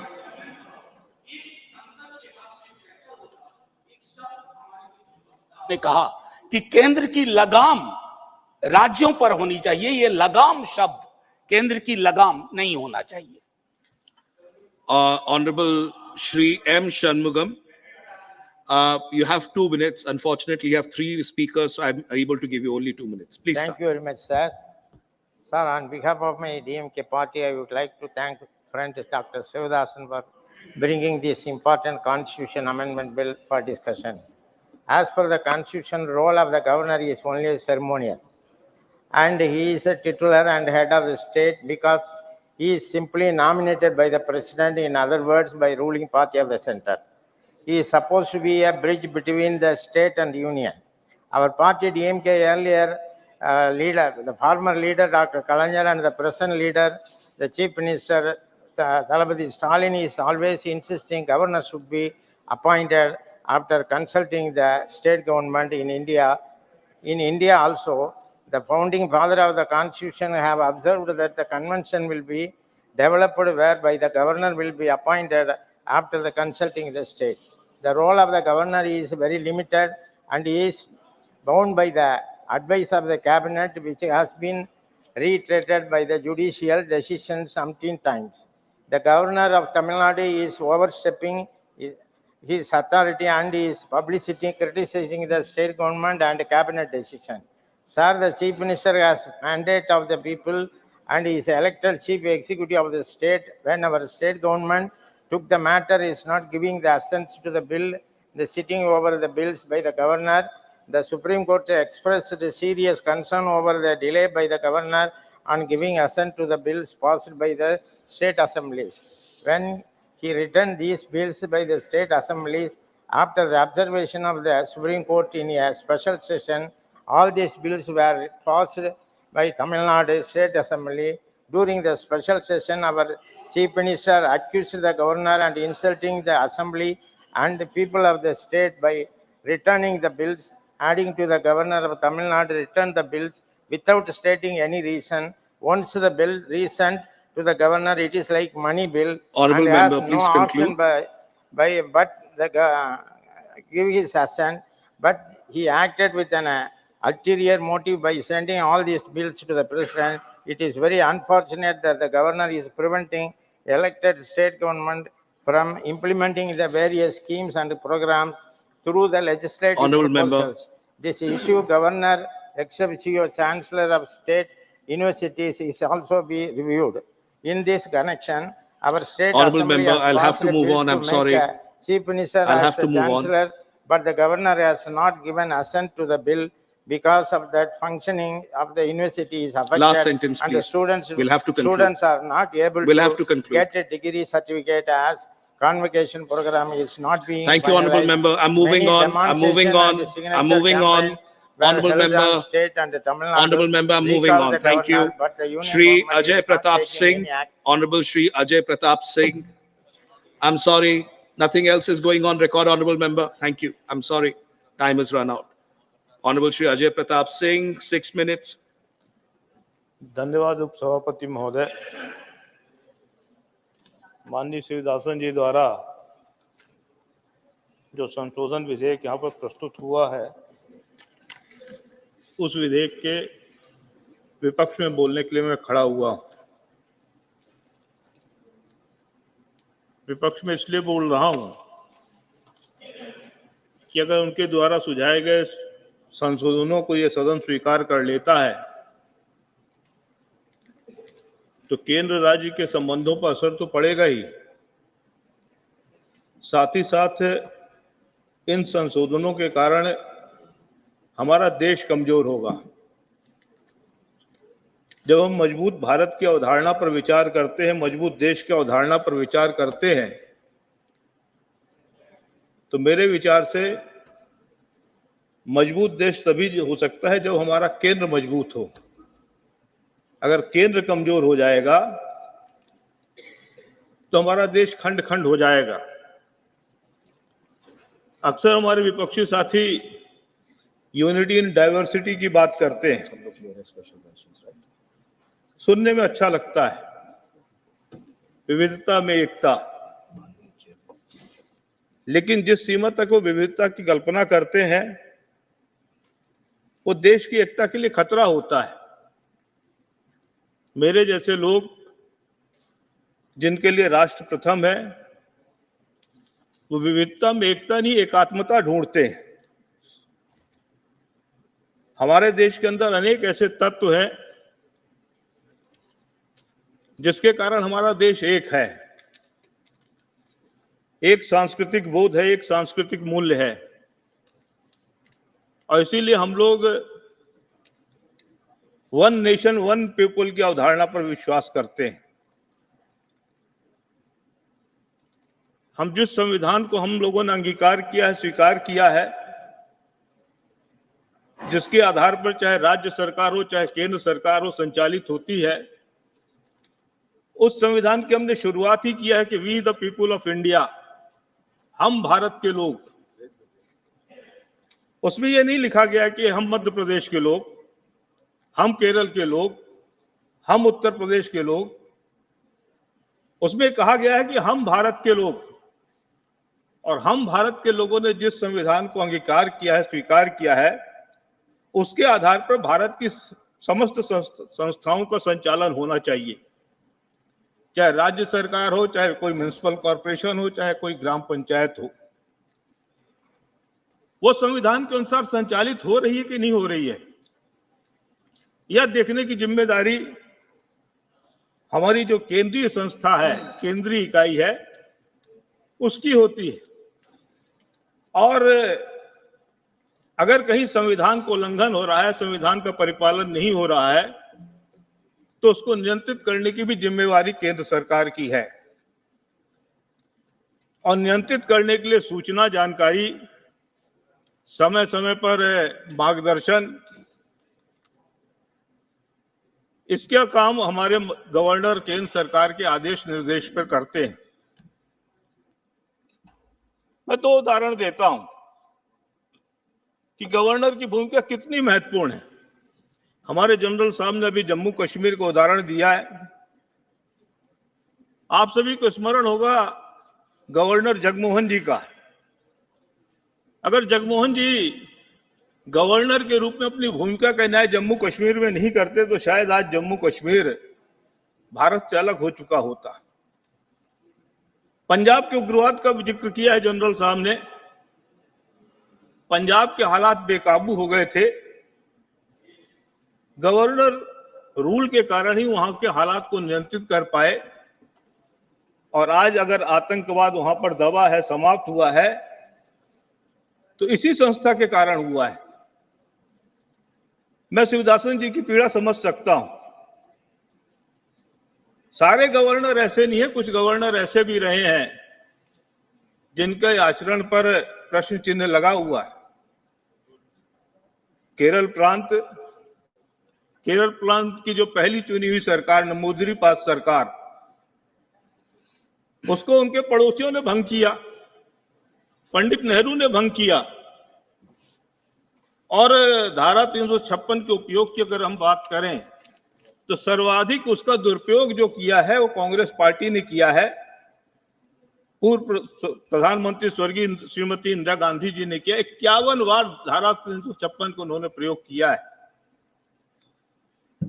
उसमें बहुत सारे अप्रिय प्रयोग हैं और जिसके कारण governor के प्रति एक वितृष्णा सी राजनीतिज्ञों में पैदा हुई है। लेकिन अब जब हम भारत के बारे में एक समग्र रूप से विचार करते हैं तो गवर्नर की भूमिका महत्वपूर्ण है। मैं ये भी आप सबको स्मरण दिलाना चाहता हूं कि जो गवर्नर की भूमिका है, गवर्नर का पद है, मैं 2 मिनट लूंगा, ये कोई नई बात नहीं है। जब आप किसी बड़े भूभाग को नियंत्रित करना चाहते हैं, एक बड़ी पॉपुलेशन को एड्रेस करना चाहते हैं, तो ये आज की प्रणाली नहीं है, प्राचीन काल से चली आ रही है, रामायण काल से चली आ रही है। अगर मैं कहूं तो कोई अतिशयोक्ति नहीं है। रामायण में पात्र आता है खर दूषण मारी स्वभाव।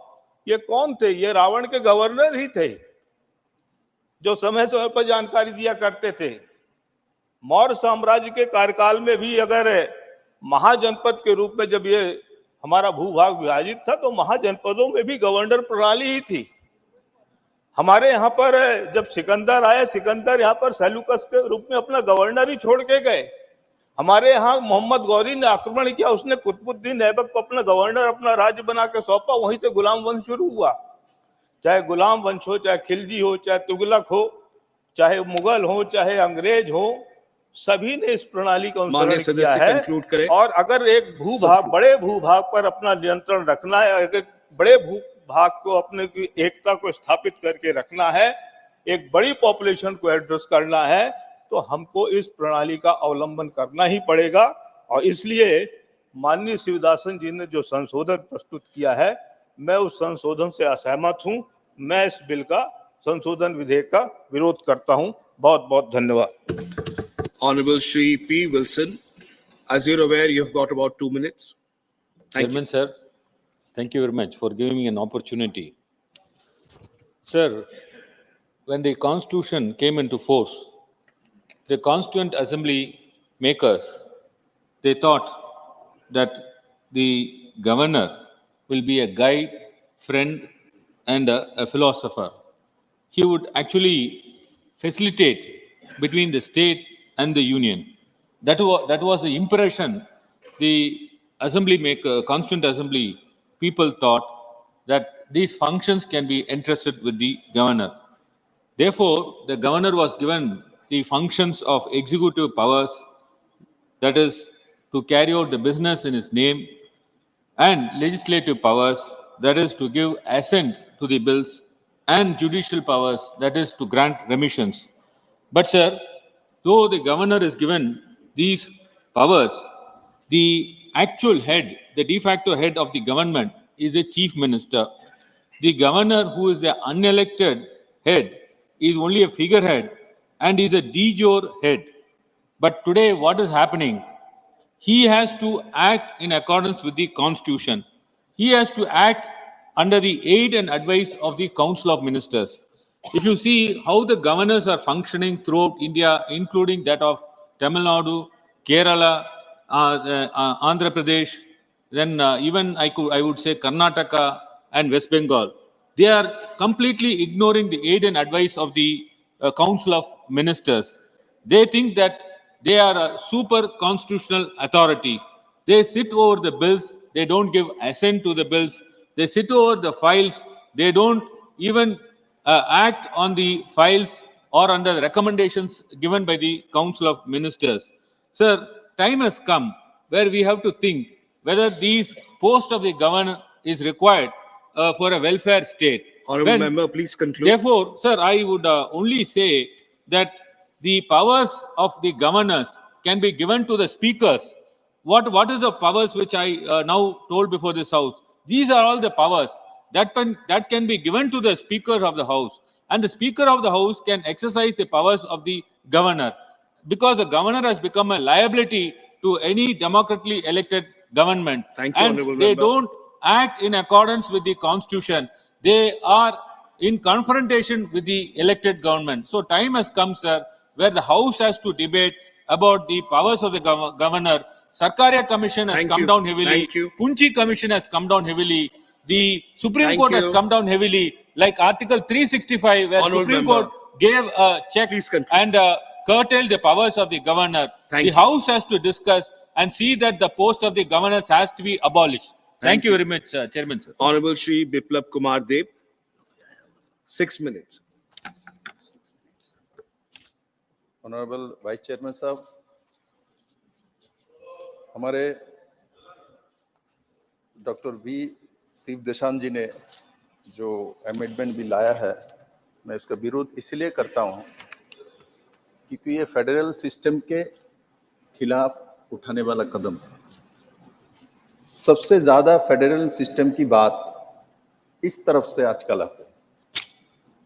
मैं सभी आपके जो स्टेट में मुख्यमंत्री है, मैं फेडरल सिस्टम को शक्तिशाली बनाइए, तो फेडरल सिस्टम को शक्तिशाली बनाने के लिए जो चेन है वो गवर्नर है, केंद्र सरकार के साथ। राज्यों को अकेला सरकार चलाने के लिए नहीं दिया जा सकता है, क्योंकि राज्य के पास डिफेंस नहीं होता, राज्य के पास एक्सटर्नल अफेयर्स नहीं होता। ऐसे बहुत सारे डिपार्टमेंट है जो कि केंद्र सरकार के पास है। इसलिए राज्य सरकार को और केंद्र सरकार के बीच एक चेन होना चाहिए। उस चेन का जो मूल व्यक्ति है वो गवर्नर होता है। गवर्नर के ऊपर कितना खर्चा होता है, कितना नहीं होता, वो मैं उस पर नहीं जाऊंगा। साथ ही साथ मैं मेरे मित्र को बताना चाहता हूं, मैं जब त्रिपुरा में मुख्यमंत्री बना 2018 में, 25 साल वहां कम्युनिस्ट के आप लोगों का सरकार था और मुझे मौका मिला वहां काम करने की। और मुझे उस समय सुनाई देता था पूरे देश भर में कम्युनिस्ट के मित्रों ने जो त्रिपुरा में गोल्डन इरा चल रहा है। मुख्यमंत्री बनने के बाद मुझे लगता है गोल्डन इरा चल रहा है, बहुत कुछ मिलेगा। फाइनेंस में पूछा तो 13,000 करोड़ की हमारे घाटती थी जो इंटरेस्ट देना पड़ता था। इधर तो पूरे देश में प्रचार हुआ था, गोल्डन इरा चल रहा था, पूरी दुनिया में उस चीफ मिनिस्टर का प्रचार किया जा रहा था जो 20 साल के मुख्यमंत्री लगातार रहे, हिस्ट्री कर रहा था। तो मुझे बहुत उत्साह था कुछ तो मिलेगा। और उसके बाद जब मैं सेक्रेटरीट में जाके चीफ मिनिस्टर के रूम में जाके देखा, जो वहां भारत के नेशनल फ्लैग नहीं है, एक भी मिनिस्टर के रूम में नेशनल फ्लैग नहीं थे, अशोक चक्र नहीं थे, क्योंकि भारत के संविधान को कम्युनिस्ट के स्वभाव में नहीं मानना इनका आदत है। वो मार्क्सवाद को मानते हैं, भारत के संविधान को जब जरूरत पड़ता है तब मानता है। इसलिए भारत के संविधान को जब भी मौका मिले उसको अटैक करना, उसको कमजोर करना ही कम्युनिस्ट का स्वभाव है। मैं कहता हूं मेरे मित्रों, स्वभाव इसको धीरे धीरे बंद कर दो। और साथ ही साथ भारत के जो स्वभाव उसमें आ जाना चाहिए। और इस देश के संविधान के ऊपर हम सवाल उठा लेते हैं। इस देश के सिस्टम के ऊपर सवाल Please, उठा लेते हैं। please, please. No, no, it's not going on record. It's not going on. Address the chair. It's not going on record. National Please. Flag जरूर लाया, मैं इसलिए गर्वीभूत करता हूं। त्रिपुरा के लोग बहुत वर्षों से चाह रहा था जो वहां नेशनल फ्लैग रूम में रहे, किंतु कम्युनिस्ट के कारण से वो नहीं पहुंच पा रहा था। मैं तो आगे जाके ये बोलूंगा, कम्युनिस्ट के एक समय तो पार्टी ऑफिस में 15 अगस्त 26 जनवरी में तो नेशनल फ्लैग नहीं उठाते थे, इतिहास है भाई। बाद में मजबूर हुआ तो नेशनल फ्लैग उठाने लगे हैं, वो सच्चाई है। Please address the chair, honorable member. इसलिए Address the chair. माननीय उपसभापति महोदय, मैंने कांग्रेस के हनुमान मंत्या जी को देखा, गवर्नर के बारे में बोले जा रहे थे, सिस्टम के बारे में बोल रहे थे। भाई, भारतीय जनता पार्टी एनडीए के सरकार आने के बाद हम लोगों ने असंवैधानिक रूप से किसी सरकार के साथ व्यवहार नहीं किया है। मैं इसलिए अपने सरकार का पीठ थपथपाता हूं। जो भी ऐसा किया गया है दुरुपयोग, वो No, I'm कांग्रेस not के allowing जमाने this. किया I'm गया। not उस allowing this. कांग्रेस No, को- no, no. This cannot go on. No, no, उस no, no, कांग्रेस को no. UPA No, no, no, I'm not allowing communist it. Party No, ने no. Support दे के रखा हुआ था। इसीलिए डीएमके के मित्रों को बोलता हूं, आपके सरकार के सबसे गिराया ज्यादा ये इन्होंने जो Please support address they the के रखा chair. था, उस सरकार ने गिराया। इसलिए इस बात को देखिए, हमारे सरकार आने के बाद हमने किसी सरकार को असंवैधानिक तरीके से नहीं गिराया, और हमने गवर्नर को जिस तरीके से काम करना है, माननीय हमारे महामहिम राष्ट्रपति जी के मार्गदर्शन में काम किया जाता है, पीएम के मार्गदर्शन में काम नहीं किया जाता है। ये कांग्रेस के समय होता था जो प्रधानमंत्री के मार्गदर्शन में काम किया जाता था, हमारे समय नहीं होता है। इसलिए संविधान को मानते हुए हम काम करते हैं। और जौहर सरकार जी अभी नहीं है, बोल रहा था तमिलनाडु के गवर्नर के ऊपर हाईकोर्ट ने टिप्पणी की, हाईकोर्ट ने आलोचना की, इसीलिए गवर्नर हटा देना चाहिए। तब तो इस देश में सबसे ज्यादा हाईकोर्ट ने इंटरवेंस किया है तो पश्चिम बंगाल के मुख्यमंत्री के ऊपर किया, उनके काम काज के ऊपर किया है। सबसे पहले तो इनको उठा देना चाहिए, इनको रिजाइन कर देना चाहिए। माननीय तो सदस्य, इसलिए 1 मिनट, कोर्ट लास्ट में 1 मिनट। कोर्ट में कोई विषय उठे और कोर्ट इसका आलोचना समालोचना करे, इसलिए संवैधानिक सिस्टम में बैठे हुए व्यक्ति चले जाए और चले आए, ऐसा इस देश में नहीं हुआ है और आगे भी नहीं होगा। तो मैं मानता हूं जो इस सदन में जिस तरीके से इस बिल को अलग अलग व्यक्ति ने अपने विषय रखा है, किंतु मेरा मानना है गवर्नर बहुत जरूरी है, क्योंकि गवर्नर के बिना केंद्र सरकार के साथ हमारा संपर्क जो है उसको चेन टूट जाएगी। और भारत इतना बड़ा देश है, उसको इस सिस्टम में रख के ही चलाया जाता है। इसलिए संविधान के माध्यम से जो बाबा साहब ने सिस्टम लाया है, उसको समय समय हमने बहुत सारे अमेंडमेंट किया है जो जरूरत पड़ता है, किंतु इसका कोई जरूरत नहीं है। इसलिए मैं इसका घोर विरोध करता हूं और मैं भारत के संविधान के प्रति निष्ठा रखता हूं। तो मैं आपको भी बोलता हूं, मार्गबाद छोड़ के भारत के संविधान पे निष्ठा पे आ जाइए। धन्यवाद। Thank you. May I now request Honorable Shri Naresh Agrawal ji to start? Sorry, no, Mani Naresh Bansal ji, I'm sorry.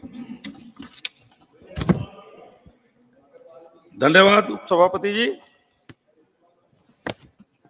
Governor का चुनाव हो, हाँ जी, एक्चुअली सॉरी, 5:15 बजे हमें रुकना था,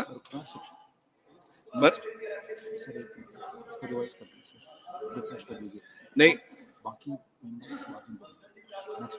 अभी रोका है, अभी रोका है। 1 सेकंड। माननीय नरेश जी, अगली बार जब नेक्स्ट आपका प्राइवेट मेंबर्स बिल आएगा तब आप शुरू करेंगे अपना स्पीच। 5:15 बज चुके हैं। माननीय चेयरमैन साहब का आदेश था कि अभी स्पेशल मेंशंस लिए जाएंगे, तो अगले सेशन पे जब अगले दिन पे जब शुरू होगा तब आप करिए। कांग्रेस को अभी permanent list of special mention miss Indubala Goswami ji, honourable Goswami ji, demand for stoppage of Vande Bharat train at Pathankot railway station, not present. Special mention please. Microphone. Yes please. Please start. My subject is demand for stoppage of 22439 22440 Vande Bharat train at Pathankot railway station. माननीय rail मंत्री जी के समक्ष वंदे Bharat train संख्या 22/439/22/440 Pathankot cantt railway station पर ठहराव के संबंध में निवेदन करना चाहती हूँ। वंदे भारत दिल्ली से कटरा आते और जाते पठानकोट से गुजरती है, किंतु इस स्टेशन पर ठहराव नहीं है। यह बहुत महत्वपूर्ण रूट है जिसमें Pathankot cantt railway station Punjab, Himachal Pradesh के जिला चंबा व कांगड़ा के लोगों के लिए एकमात्र ब्रॉड गेज रेलवे लाइन है। साल भर भारी संख्या में लोग मां वैष्णो देवी की यात्रा के लिए जम्मू जाते हैं। इसके पश्चात अधिकतर लोग प्राकृतिक सौंदर्य से भरपूर देवभूमि हिमाचल प्रदेश में धार्मिक पर्यटन हेतु मां ज्वालामुखी, मां बगलामुखी, नैना देवी, चिंतपूर्णी, चामुंडा देवी, मां ब्रजेश्वरी व शिव मंदिर बैजनाथ आते हैं। वंदे भारत ट्रेन के पठानकोट कैंट स्टेशन पर ठहराव न होने की वजह से हिमाचल प्रदेश के उपरोक्त धार्मिक स्थल पर्यटकों से वंचित रह जाते हैं। पठानकोट स्टेशन पर वंदे भारत के ठहराव से आम जन को कटरा जाने में बहुत आसानी होगी तथा धार्मिक पर्यटन को भी निश्चित रूप से बढ़ावा मिलेगा। वंदे भारत ट्रेन देश की पहली ऐसी रेल सेवा है जिसमें प्रीमियर सफर का सबसे अधिक ख्याल रखा गया है। इसलिए उपरोक्त रूट पर पठानकोट कैंट स्टेशन पर वंदे भारत ट्रेन का ठहराव लोकहित में अत्यंत महत्वपूर्ण कदम होगा। मैं सरकार से मांग करती हूं कि आप संबंधित अधिकारियों को, माननीय रेल मंत्री जी से निवेदन करती हूं कि आप संबंधित अधिकारियों को निर्देशित कर वंदे भारत ट्रेन का ठहराव कम से कम 2 मिनट के लिए पठानकोट कैंट स्टेशन पर करवाने की कृपा करेंगे। धन्यवाद। Thank you. Shri M. Mohammad Abdullah ji, request to allow the hyper or hypopigmented vitiligo persons to join Indian Army. Thank you, Vice Chairman, sir. Attention is brought in the interest of the people who have the autoimmune disorder namely called vitiligo. Vitiligo is an acquired depigmentation disorder of great concern affecting 1 to 4% of the world population. Sir, a person with vitiligo develops patches of skin with little or no pigmentation across their body, and it is not a lethal or infectious disease. According to the medical standard of the Indian Defence Service, a candidate is deemed medically fit when he has no hyper or hypopigmentation or any other disease of the skin. Hence, the people with vitiligo found it difficult to join the Indian Defence Service. Hence, many of them feel distressed and stigmatized by their condition. Vitiligo candidates will be of normal anatomy without loss of any appendages. They will be free from all communicable diseases and skin ailment. Even though people who have vitiligo disorder are expected to be at risk and adverse weather condition and at high altitude, the risk is meager and even not for those with mild vitiligo. Such physically and mentally fit aspirant having all the potential to perform their duties toward the nation should not be stopped from being a soldier or officer. Hence, I humbly request the Honorable Minister of Defence to immediately look into this issue with utmost priority and take the necessary step to regulate the medical standard of Indian Defence Service so that they can be placed in civil post and ensure their service to the nation in this regards. Thank you, sir. Thank you. Shri Vijay Pal Singh Tomar, demand for starting domestic flights from Meerut to various cities by expanding airstrip under the Udan scheme. धन्यवाद उपसभापति महोदय। केंद्र सरकार ने उड़ान योजना द्वारा देश के विभिन्न शहरों को हवाई सेवा से जोड़ा है। मेरठ पश्चिमी उत्तर प्रदेश का एक मुख्य शहर है जिसका अपना एक ऐतिहासिक महत्व है, क्योंकि यहाँ से 1857 में आज़ादी की क्रांति का पहला बिगुल फूंका गया था, जिसकी याद में शहीद स्मारक पर एक म्यूजियम बना है। बागा ओगरनाथ का मंदिर भी पर्यटन केंद्र है और महाभारत कालीन राजधानी हस्तिनापुर मेरठ जिले में स्थित है। पांडवों के समय से वारणाव्रत, विदुरकुटी, शुक्रताल, परीक्षतगढ़ पर्यटन के केंद्र बने हुए हैं। मेरठ खेल के समान का देश का दूसरा नंबर का हब है। विश्व भर में क्रिकेट के लिए मेरठ से निर्मित बैट बल्ले का प्रयोग किया जाता है। विश्व के अधिकांश खिलाड़ी क्रिकेट सामान खरीदने यहाँ आते हैं। गत वर्ष एशिया स्तर के ध्यानचंद स्पोर्ट्स यूनिवर्सिटी का शिलान्यास माननीय प्रधानमंत्री द्वारा मेरठ जिले में यही किया गया है। मेरठ से उत्तर प्रदेश की राजधानी लखनऊ करीब 550 किलोमीटर, हाई कोर्ट प्रयागराज करीब 750 किलोमीटर, वाराणसी का विश्वनाथ मंदिर करीब 850 किलोमीटर, गोरखनाथ धाम मंदिर करीब 800 किलोमीटर, इन सभी स्थानों पर जाने में रेल से 12 से 20 घंटे का समय लगता है, जिससे यात्रियों को काफी समस्या आती है। मानव वर्तमान में एक हवाई पट्टी मेरठ में स्थित है, जहां पर चार्टर प्लेन और हेलीकॉप्टर वगैरह उतरते हैं।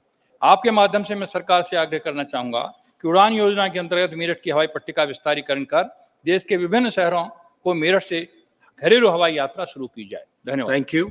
Shri Abdul Wahab, not present. Dr. Kanivudi NVN Somu, demand to develop cruise tourism in Chennai. Thank you, Chairman, sir. Cruise tourism is emerging as one of the rapid growing segments of the leisure industry globally. The Indian tourism sector is providing major contribution to the gross domestic product GDP and foreign exchange earnings EFF, as well as for providing employment. Chennai port is one of the oldest ports in the country in the southern part of India from the time of East India Company. During the British period, passenger services were operating regularly from Chennai to Malaysia, Burma, and Andaman. India's first international cruise was flagged off from Chennai to Sri Lanka in June 2023. The MV Empress, with 750 passengers on a 5-day sea cruise, will cross 3 ports. Cruise tourism holds huge opportunity for our maritime sector, and this cruise will further boost tourism, generate employment, and strengthen the economy. The cruise was launched from Chennai's International Cruise Terminal, built at a cost of rupees 17.21 crore. The main aim of the government is to develop Chennai as a cruise tourism hub. This initiative has the potential to greatly contribute to the economic development and tourism growth in India. By 2024, the government plans to build 3 new international cruise ports with additional ferry routes through India, Sri Lanka, Thailand, and Myanmar. At the moment, there are only few ferries piled by private companies, and the cost is on a higher side. Therefore, I urge the government of India to apply government-sponsored ferries at an affordable cost so that more and more tourists will experience cruise tourism in India. Thank you, sir. Thank you. Shri Sadanand Sheikh Tanwade. Chairman, sir, my special mention is concern over revocation of Indian passport in Goa. I beg to call the attention of the Minister of External Affairs to an important issue that has emerged in Goa, affecting a considerable number of individuals. The Regional Passport Office has recently revoked the passport of over 70 people due to the renewal of their Indian passport subsequent to registering their birth in Portugal. The basis of this revocation of Regional Passport Office in Goa is the birth registration in Portugal, considered as the effective date of acquiring citizenship. I urge the Minister of External Affairs to reconsider the decision of revoking Indian passports solely based on the birth registration in Portugal. I propose that the ministry allows the renewal of Indian passports for these individuals until they acquire the official citizenship document from the Portuguese government. This measure is vital to facilitate their travel and ensure their well-being during the transition period until their Portuguese passports are ready. Furthermore, I implore the ministry to expedite the process, enabling individuals to promptly obtain OCI cards upon acquiring Portuguese citizenship. Thank you, sir. Thank you. Shri Irana Kadari, not present. Srimati Sulota Deo, not present. Srimati Mahua Maji, demand to declare Central Institute of Psychiatry, Ranchi, Jharkhand as Institute of National Importance on the line of Nimhans, Bengaluru. Thank you, Honorable Vice Chairman, sir. My subject is demand to declare Central Institute of Psychiatry, Ranchi, Jharkhand as Institute of National Importance on the line of Nimhas, Bengaluru. महोदय, मानसिक चिकित्सा से जुड़े इस विश्व प्रसिद्ध अनूठे संस्थान की स्थापना 1918 में हुई थी। अब जब भारत में मानसिक समस्या तेजी से फैल रही है, तो पूर्वी भारत के झारखंड, रांची के कांके में स्थित इस संस्थान की प्रासंगिकता और बढ़ जाती है। मानसिक समस्या के कारण 2012 से 2030 के बीच 1.03 ट्रिलियन अमेरिकी डॉलर की आर्थिक क्षति का अनुमान है।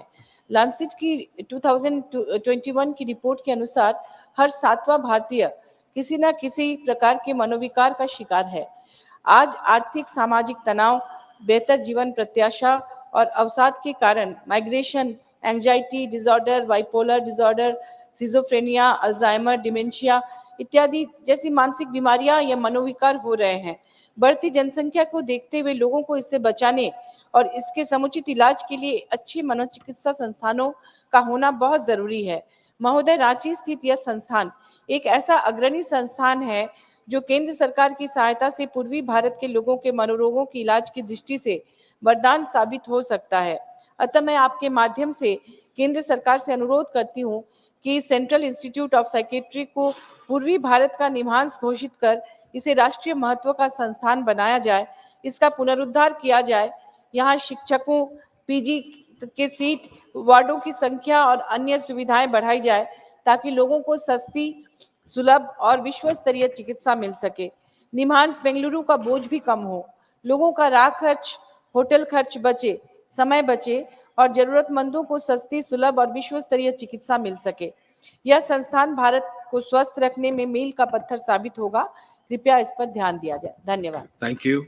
Shri K.R. Ed Rajesh Kumar, not present. Srimati Geeta alias Chandraprabha.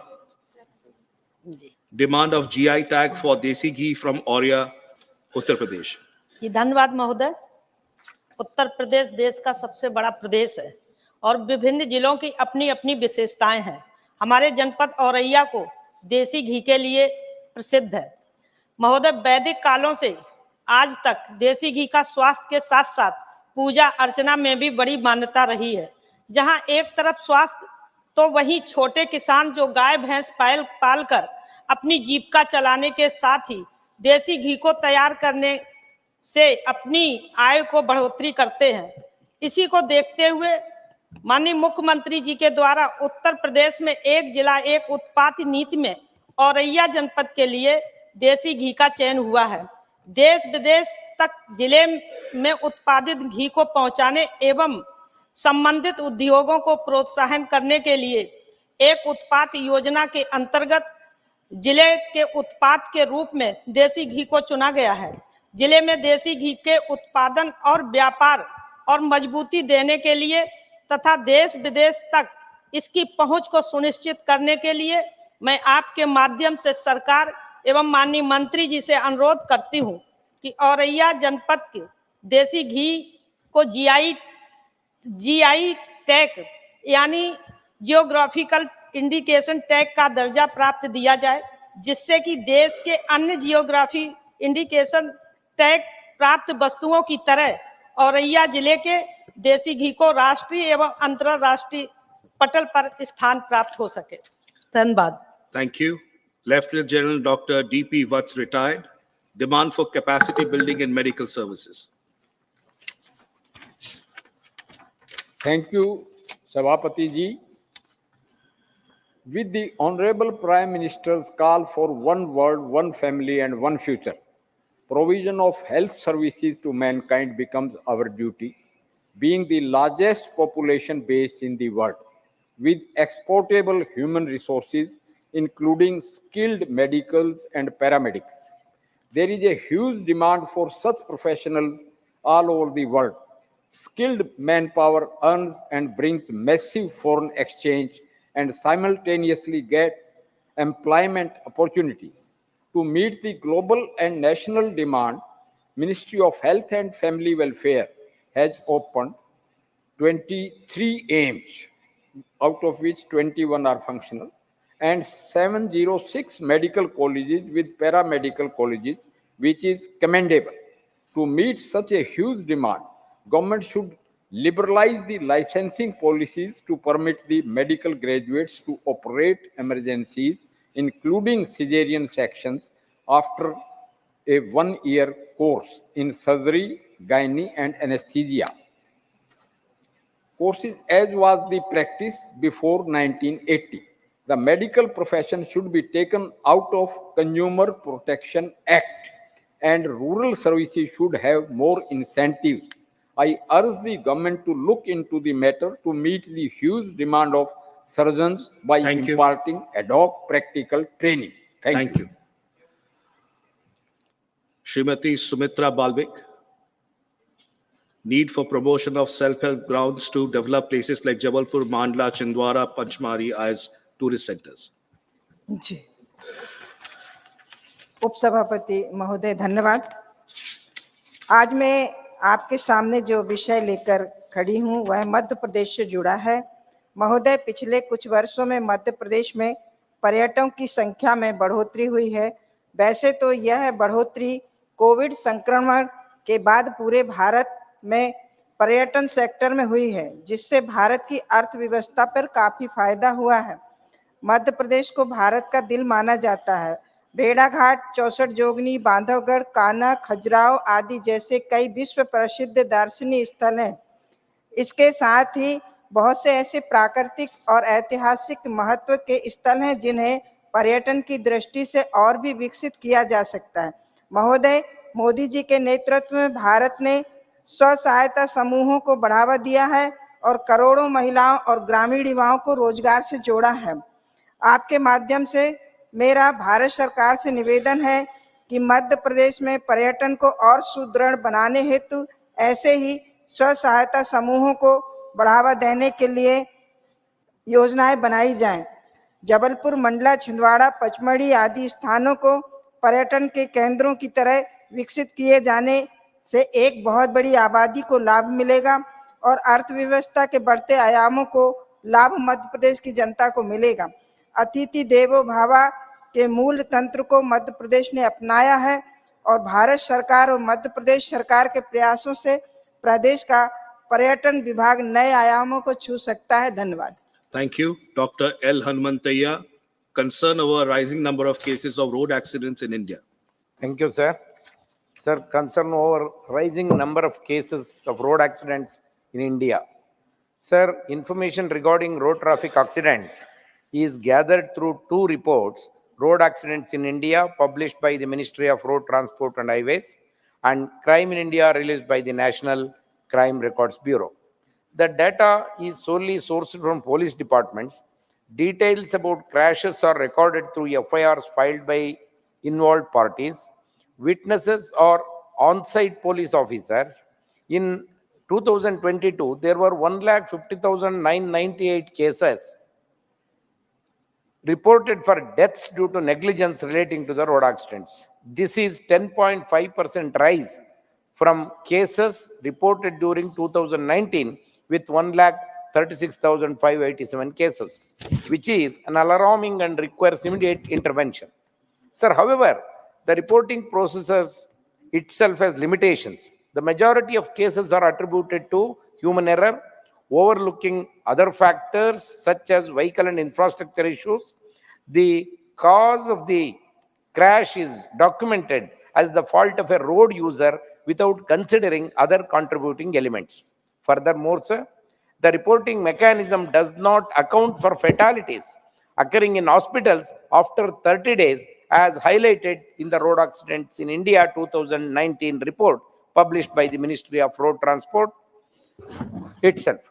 The World Health Organization categorized India's official data on road traffic fatalities as either unsayable or unavailable due to quality issues in their 2019 Global Health Estimates released in December 2020. Sir, I would like to urge the government to adopt revised methodologies for collecting road traffic accident data that align with international standards. Thank you, sir. Thank you. Shri Ramchandra Jangra, need to prohibit setting up coal plants in non-coal producing areas. धन्यवाद उपसभापति जी। महोदय, बढ़ता हुआ वायु प्रदूषण इन दिनों पूरी मानवता, पशु पक्षी सबके लिए गंभीर खतरा एवं चुनौती है। महोदय, वायु प्रदूषण के लिए वैसे तो बहुत से कारण हैं, लेकिन इनमें सबसे बड़ा घटक कोयला आधारित बिजली संयंत्र है। महोदय, एक समय था जब लोड फैक्टर के मध्य में बिजली संयंत्र लगाया जाता था, जैसे बठिंडा और पानीपत लगे, ताकि चारों तरफ बिजली की आपूर्ति हो सके। लेकिन पूरे देश में ग्रिड सिस्टम के विस्तार के बाद इसकी आवश्यकता नहीं थी, क्योंकि कहीं से भी बिजली संयंत्र को ग्रिड से जोड़कर बिजली को उपयुक्त जगह पहुंचाया जा सकता था। महोदय, जिन प्रदेशों में कोयला खदानें हैं वहां भूमि भी सस्ती है तथा जंगलों की भी बहुतायत है। इसके अतिरिक्त उन प्रदेशों में वर्षा भी भरपूर होती है, लेकिन इसके बाद भी हरियाणा जैसे कोयला खदानों से सुदूर प्रदेशों में जो एनटीपीसी, सीएलपीसी, झाड़ली झज्जर में और खेदड़ हिसार में दूरदर्शितापूर्ण फैसले लेकर प्लांट लगाए गए, यही प्लांट कोयला खदान वाले क्षेत्रों में आधी कीमत पर लगाए जा सकते थे तथा कोयले की ढुलाई पर जो खर्च आने से बिजली की लागत बढ़ती है वह भी ग्रिड के माध्यम से चौथाई लागत से कम में बिजली लाई जा सकती थी। कोयले से भरी गाड़ियां हजारों किलोमीटर कोयले की धूल छोड़ती हुई जाती हैं तथा डीजल इंजनों से जो प्रदूषण होता है उसका अंदाजा लगाया जा सकता है। महोदय, मेरा आपके माध्यम से सरकार से आग्रह है कि भविष्य में कोयला आधारित बिजली संयंत्रों को गैर कोयला उत्पादन राज्यों में मंजूरी न दी जाए तथा जो पहले ऐसे संयंत्र लगे हैं उनकी विस्थापना की योजना भी बनाई जाए। धन्यवाद। Thank you. Shri Biplab Kumar Deb, demand to start instrument landing system at NBB Airport, Agartala. महोदय, मैं आपके माध्यम से केंद्रीय नागरिक उड्डयन मंत्रालय को त्रिपुरा से संबंधित एक महत्वपूर्ण विषय से अवगत कराना चाहता हूं। एमबीबी हवाई अड्डा अगरतला एक इंस्ट्रूमेंट फ्लाइट रूल्स IFR हवाई अड्डा है, जहां विमान के पहुंचने, उतरने और उड़ान भरने के नेविगेशनल इश्यू सहायता और उपकरण लैंडिंग सहायता के माध्यम से निर्देशित किया जाता है। इंस्ट्रूमेंट लैंडिंग सिस्टम का उपयोग एक्यूरेट लैंडिंग में सहायता के रूप में किया जाता है, जो सामान्य और सही मौसम की स्थिति में रनवे पर उतरने के लिए विमान का मार्गदर्शन करता है। एमबीबी हवाई अड्डा अगरतला में पुराने ILS सिस्टम को नई प्रणाली से बदल दिया गया है। नया ILS सिस्टम इंस्टॉलेशन का काम पूरा हो चुका है। एयरपोर्ट अथॉरिटी ऑफ इंडिया के विमानों द्वारा ग्राउंड कैलिब्रेशन और एयर कैलिब्रेशन 27 नवंबर 2023 को पूरा कर चुका है। अगले फेज में कैलिब्रेशन रिपोर्ट के आधार पर उपकरण प्रक्रिया प्रोसेस विकसित किए जाएगी और इसे अनुमति के लिए DGCA के भेजा जाएगा। DGCA की मंजूरी के बाद उस सिस्टम को चालू कर दिया जाएगा। महोदय, आजकल कोहरा के कारण बहुत सी फ्लाइट्स एमबीबी एयरपोर्ट पर उतर नहीं सकती और उन्हें दूसरे स्थान पर डाइवर्ट करना पड़ता है। इससे पैसेंजर्स को बहुत परेशानी का सामना करना पड़ता है और उन्हें आर्थिक बोझ भी उठाना पड़ता है। अतः केंद्रीय नागरिक उड्डयन मंत्रालय से अनुरोध है कि इस दिशा में DGCA की मंजूरी शीघ्रता से प्रदान किए जाए, जिससे ILS सिस्टम को एमबीबी एयरपोर्ट अगरतला में शुरू किया जा सके। धन्यवाद। Thank you. Shri Niranjan BC, not present. Shri Rakesh Sinha, not present. Srimati Ramila Ben Bechar Bhai Bara, demand to construct hostels for tribal students. धन्यवाद सभापति जी। महोदय, मैं आपके माध्यम से सदन का ध्यान आकर्षित करना चाहती हूँ। प्रधानमंत्री नरेंद्र भाई मोदी जी हमारे गुजरात राज्य के मुख्यमंत्री रहते हुए उन्होंने राज्यव्यापी कन्या केळवणी रथ चलाकर बालिका शिक्षा को बढ़ावा दिया, बालिकाओं की शिक्षा पर जोर दिया। परिणाम स्वरूप आज आदिवासी, दलित, अन्य पिछड़ा वर्ग की लड़कियों 100% शिक्षा प्राप्त कर रही हैं।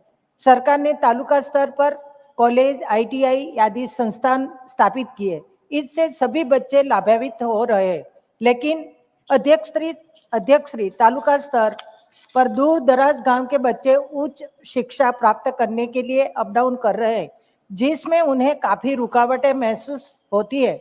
इसके कारण कई बच्चे अपने पढ़ाई छोड़ने को मजबूर हो जाते हैं। दूर दराज गांव से शिक्षा के लिए आने वाले ऐसे बच्चों की इस समस्या का समाधान के लिए मेरा सरकार से अनुरोध है कि प्रत्येक आदिवासी तालुका स्तर पर इन लड़के लड़कियों के लिए रहने खाने व्यवस्था के साथ एक सरकारी समरस छात्रावास शुरू किया जाना चाहिए। यह छात्रावास तालुका जिला स्तर पर होने से हमारे आदिवासी बच्चों को बहुत अधिक फायदा प्राप्त होगा। सभापति, यह आवागमन व्यवस्था से विद्यार्थियों को समय के साथ साथ आर्थिक परेशानियों का भी सामना करना पड़ता है। माता पिता गरीब होने से कुछ बेटे बेटियों को बीच में अध्ययन यात्रा बंद करना पड़ती है। मेरा अनुरोध है इस समस्या के निराकरण हेतु छात्रावास का निर्माण शीघ्र करवाना अति उचित होगा। धन्यवाद। Thank you. Shri Satish Chandra Dubey, not present. The House stands adjourned to meet at 11 a.m. on Monday, the 11th December 2023.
जगत के सभी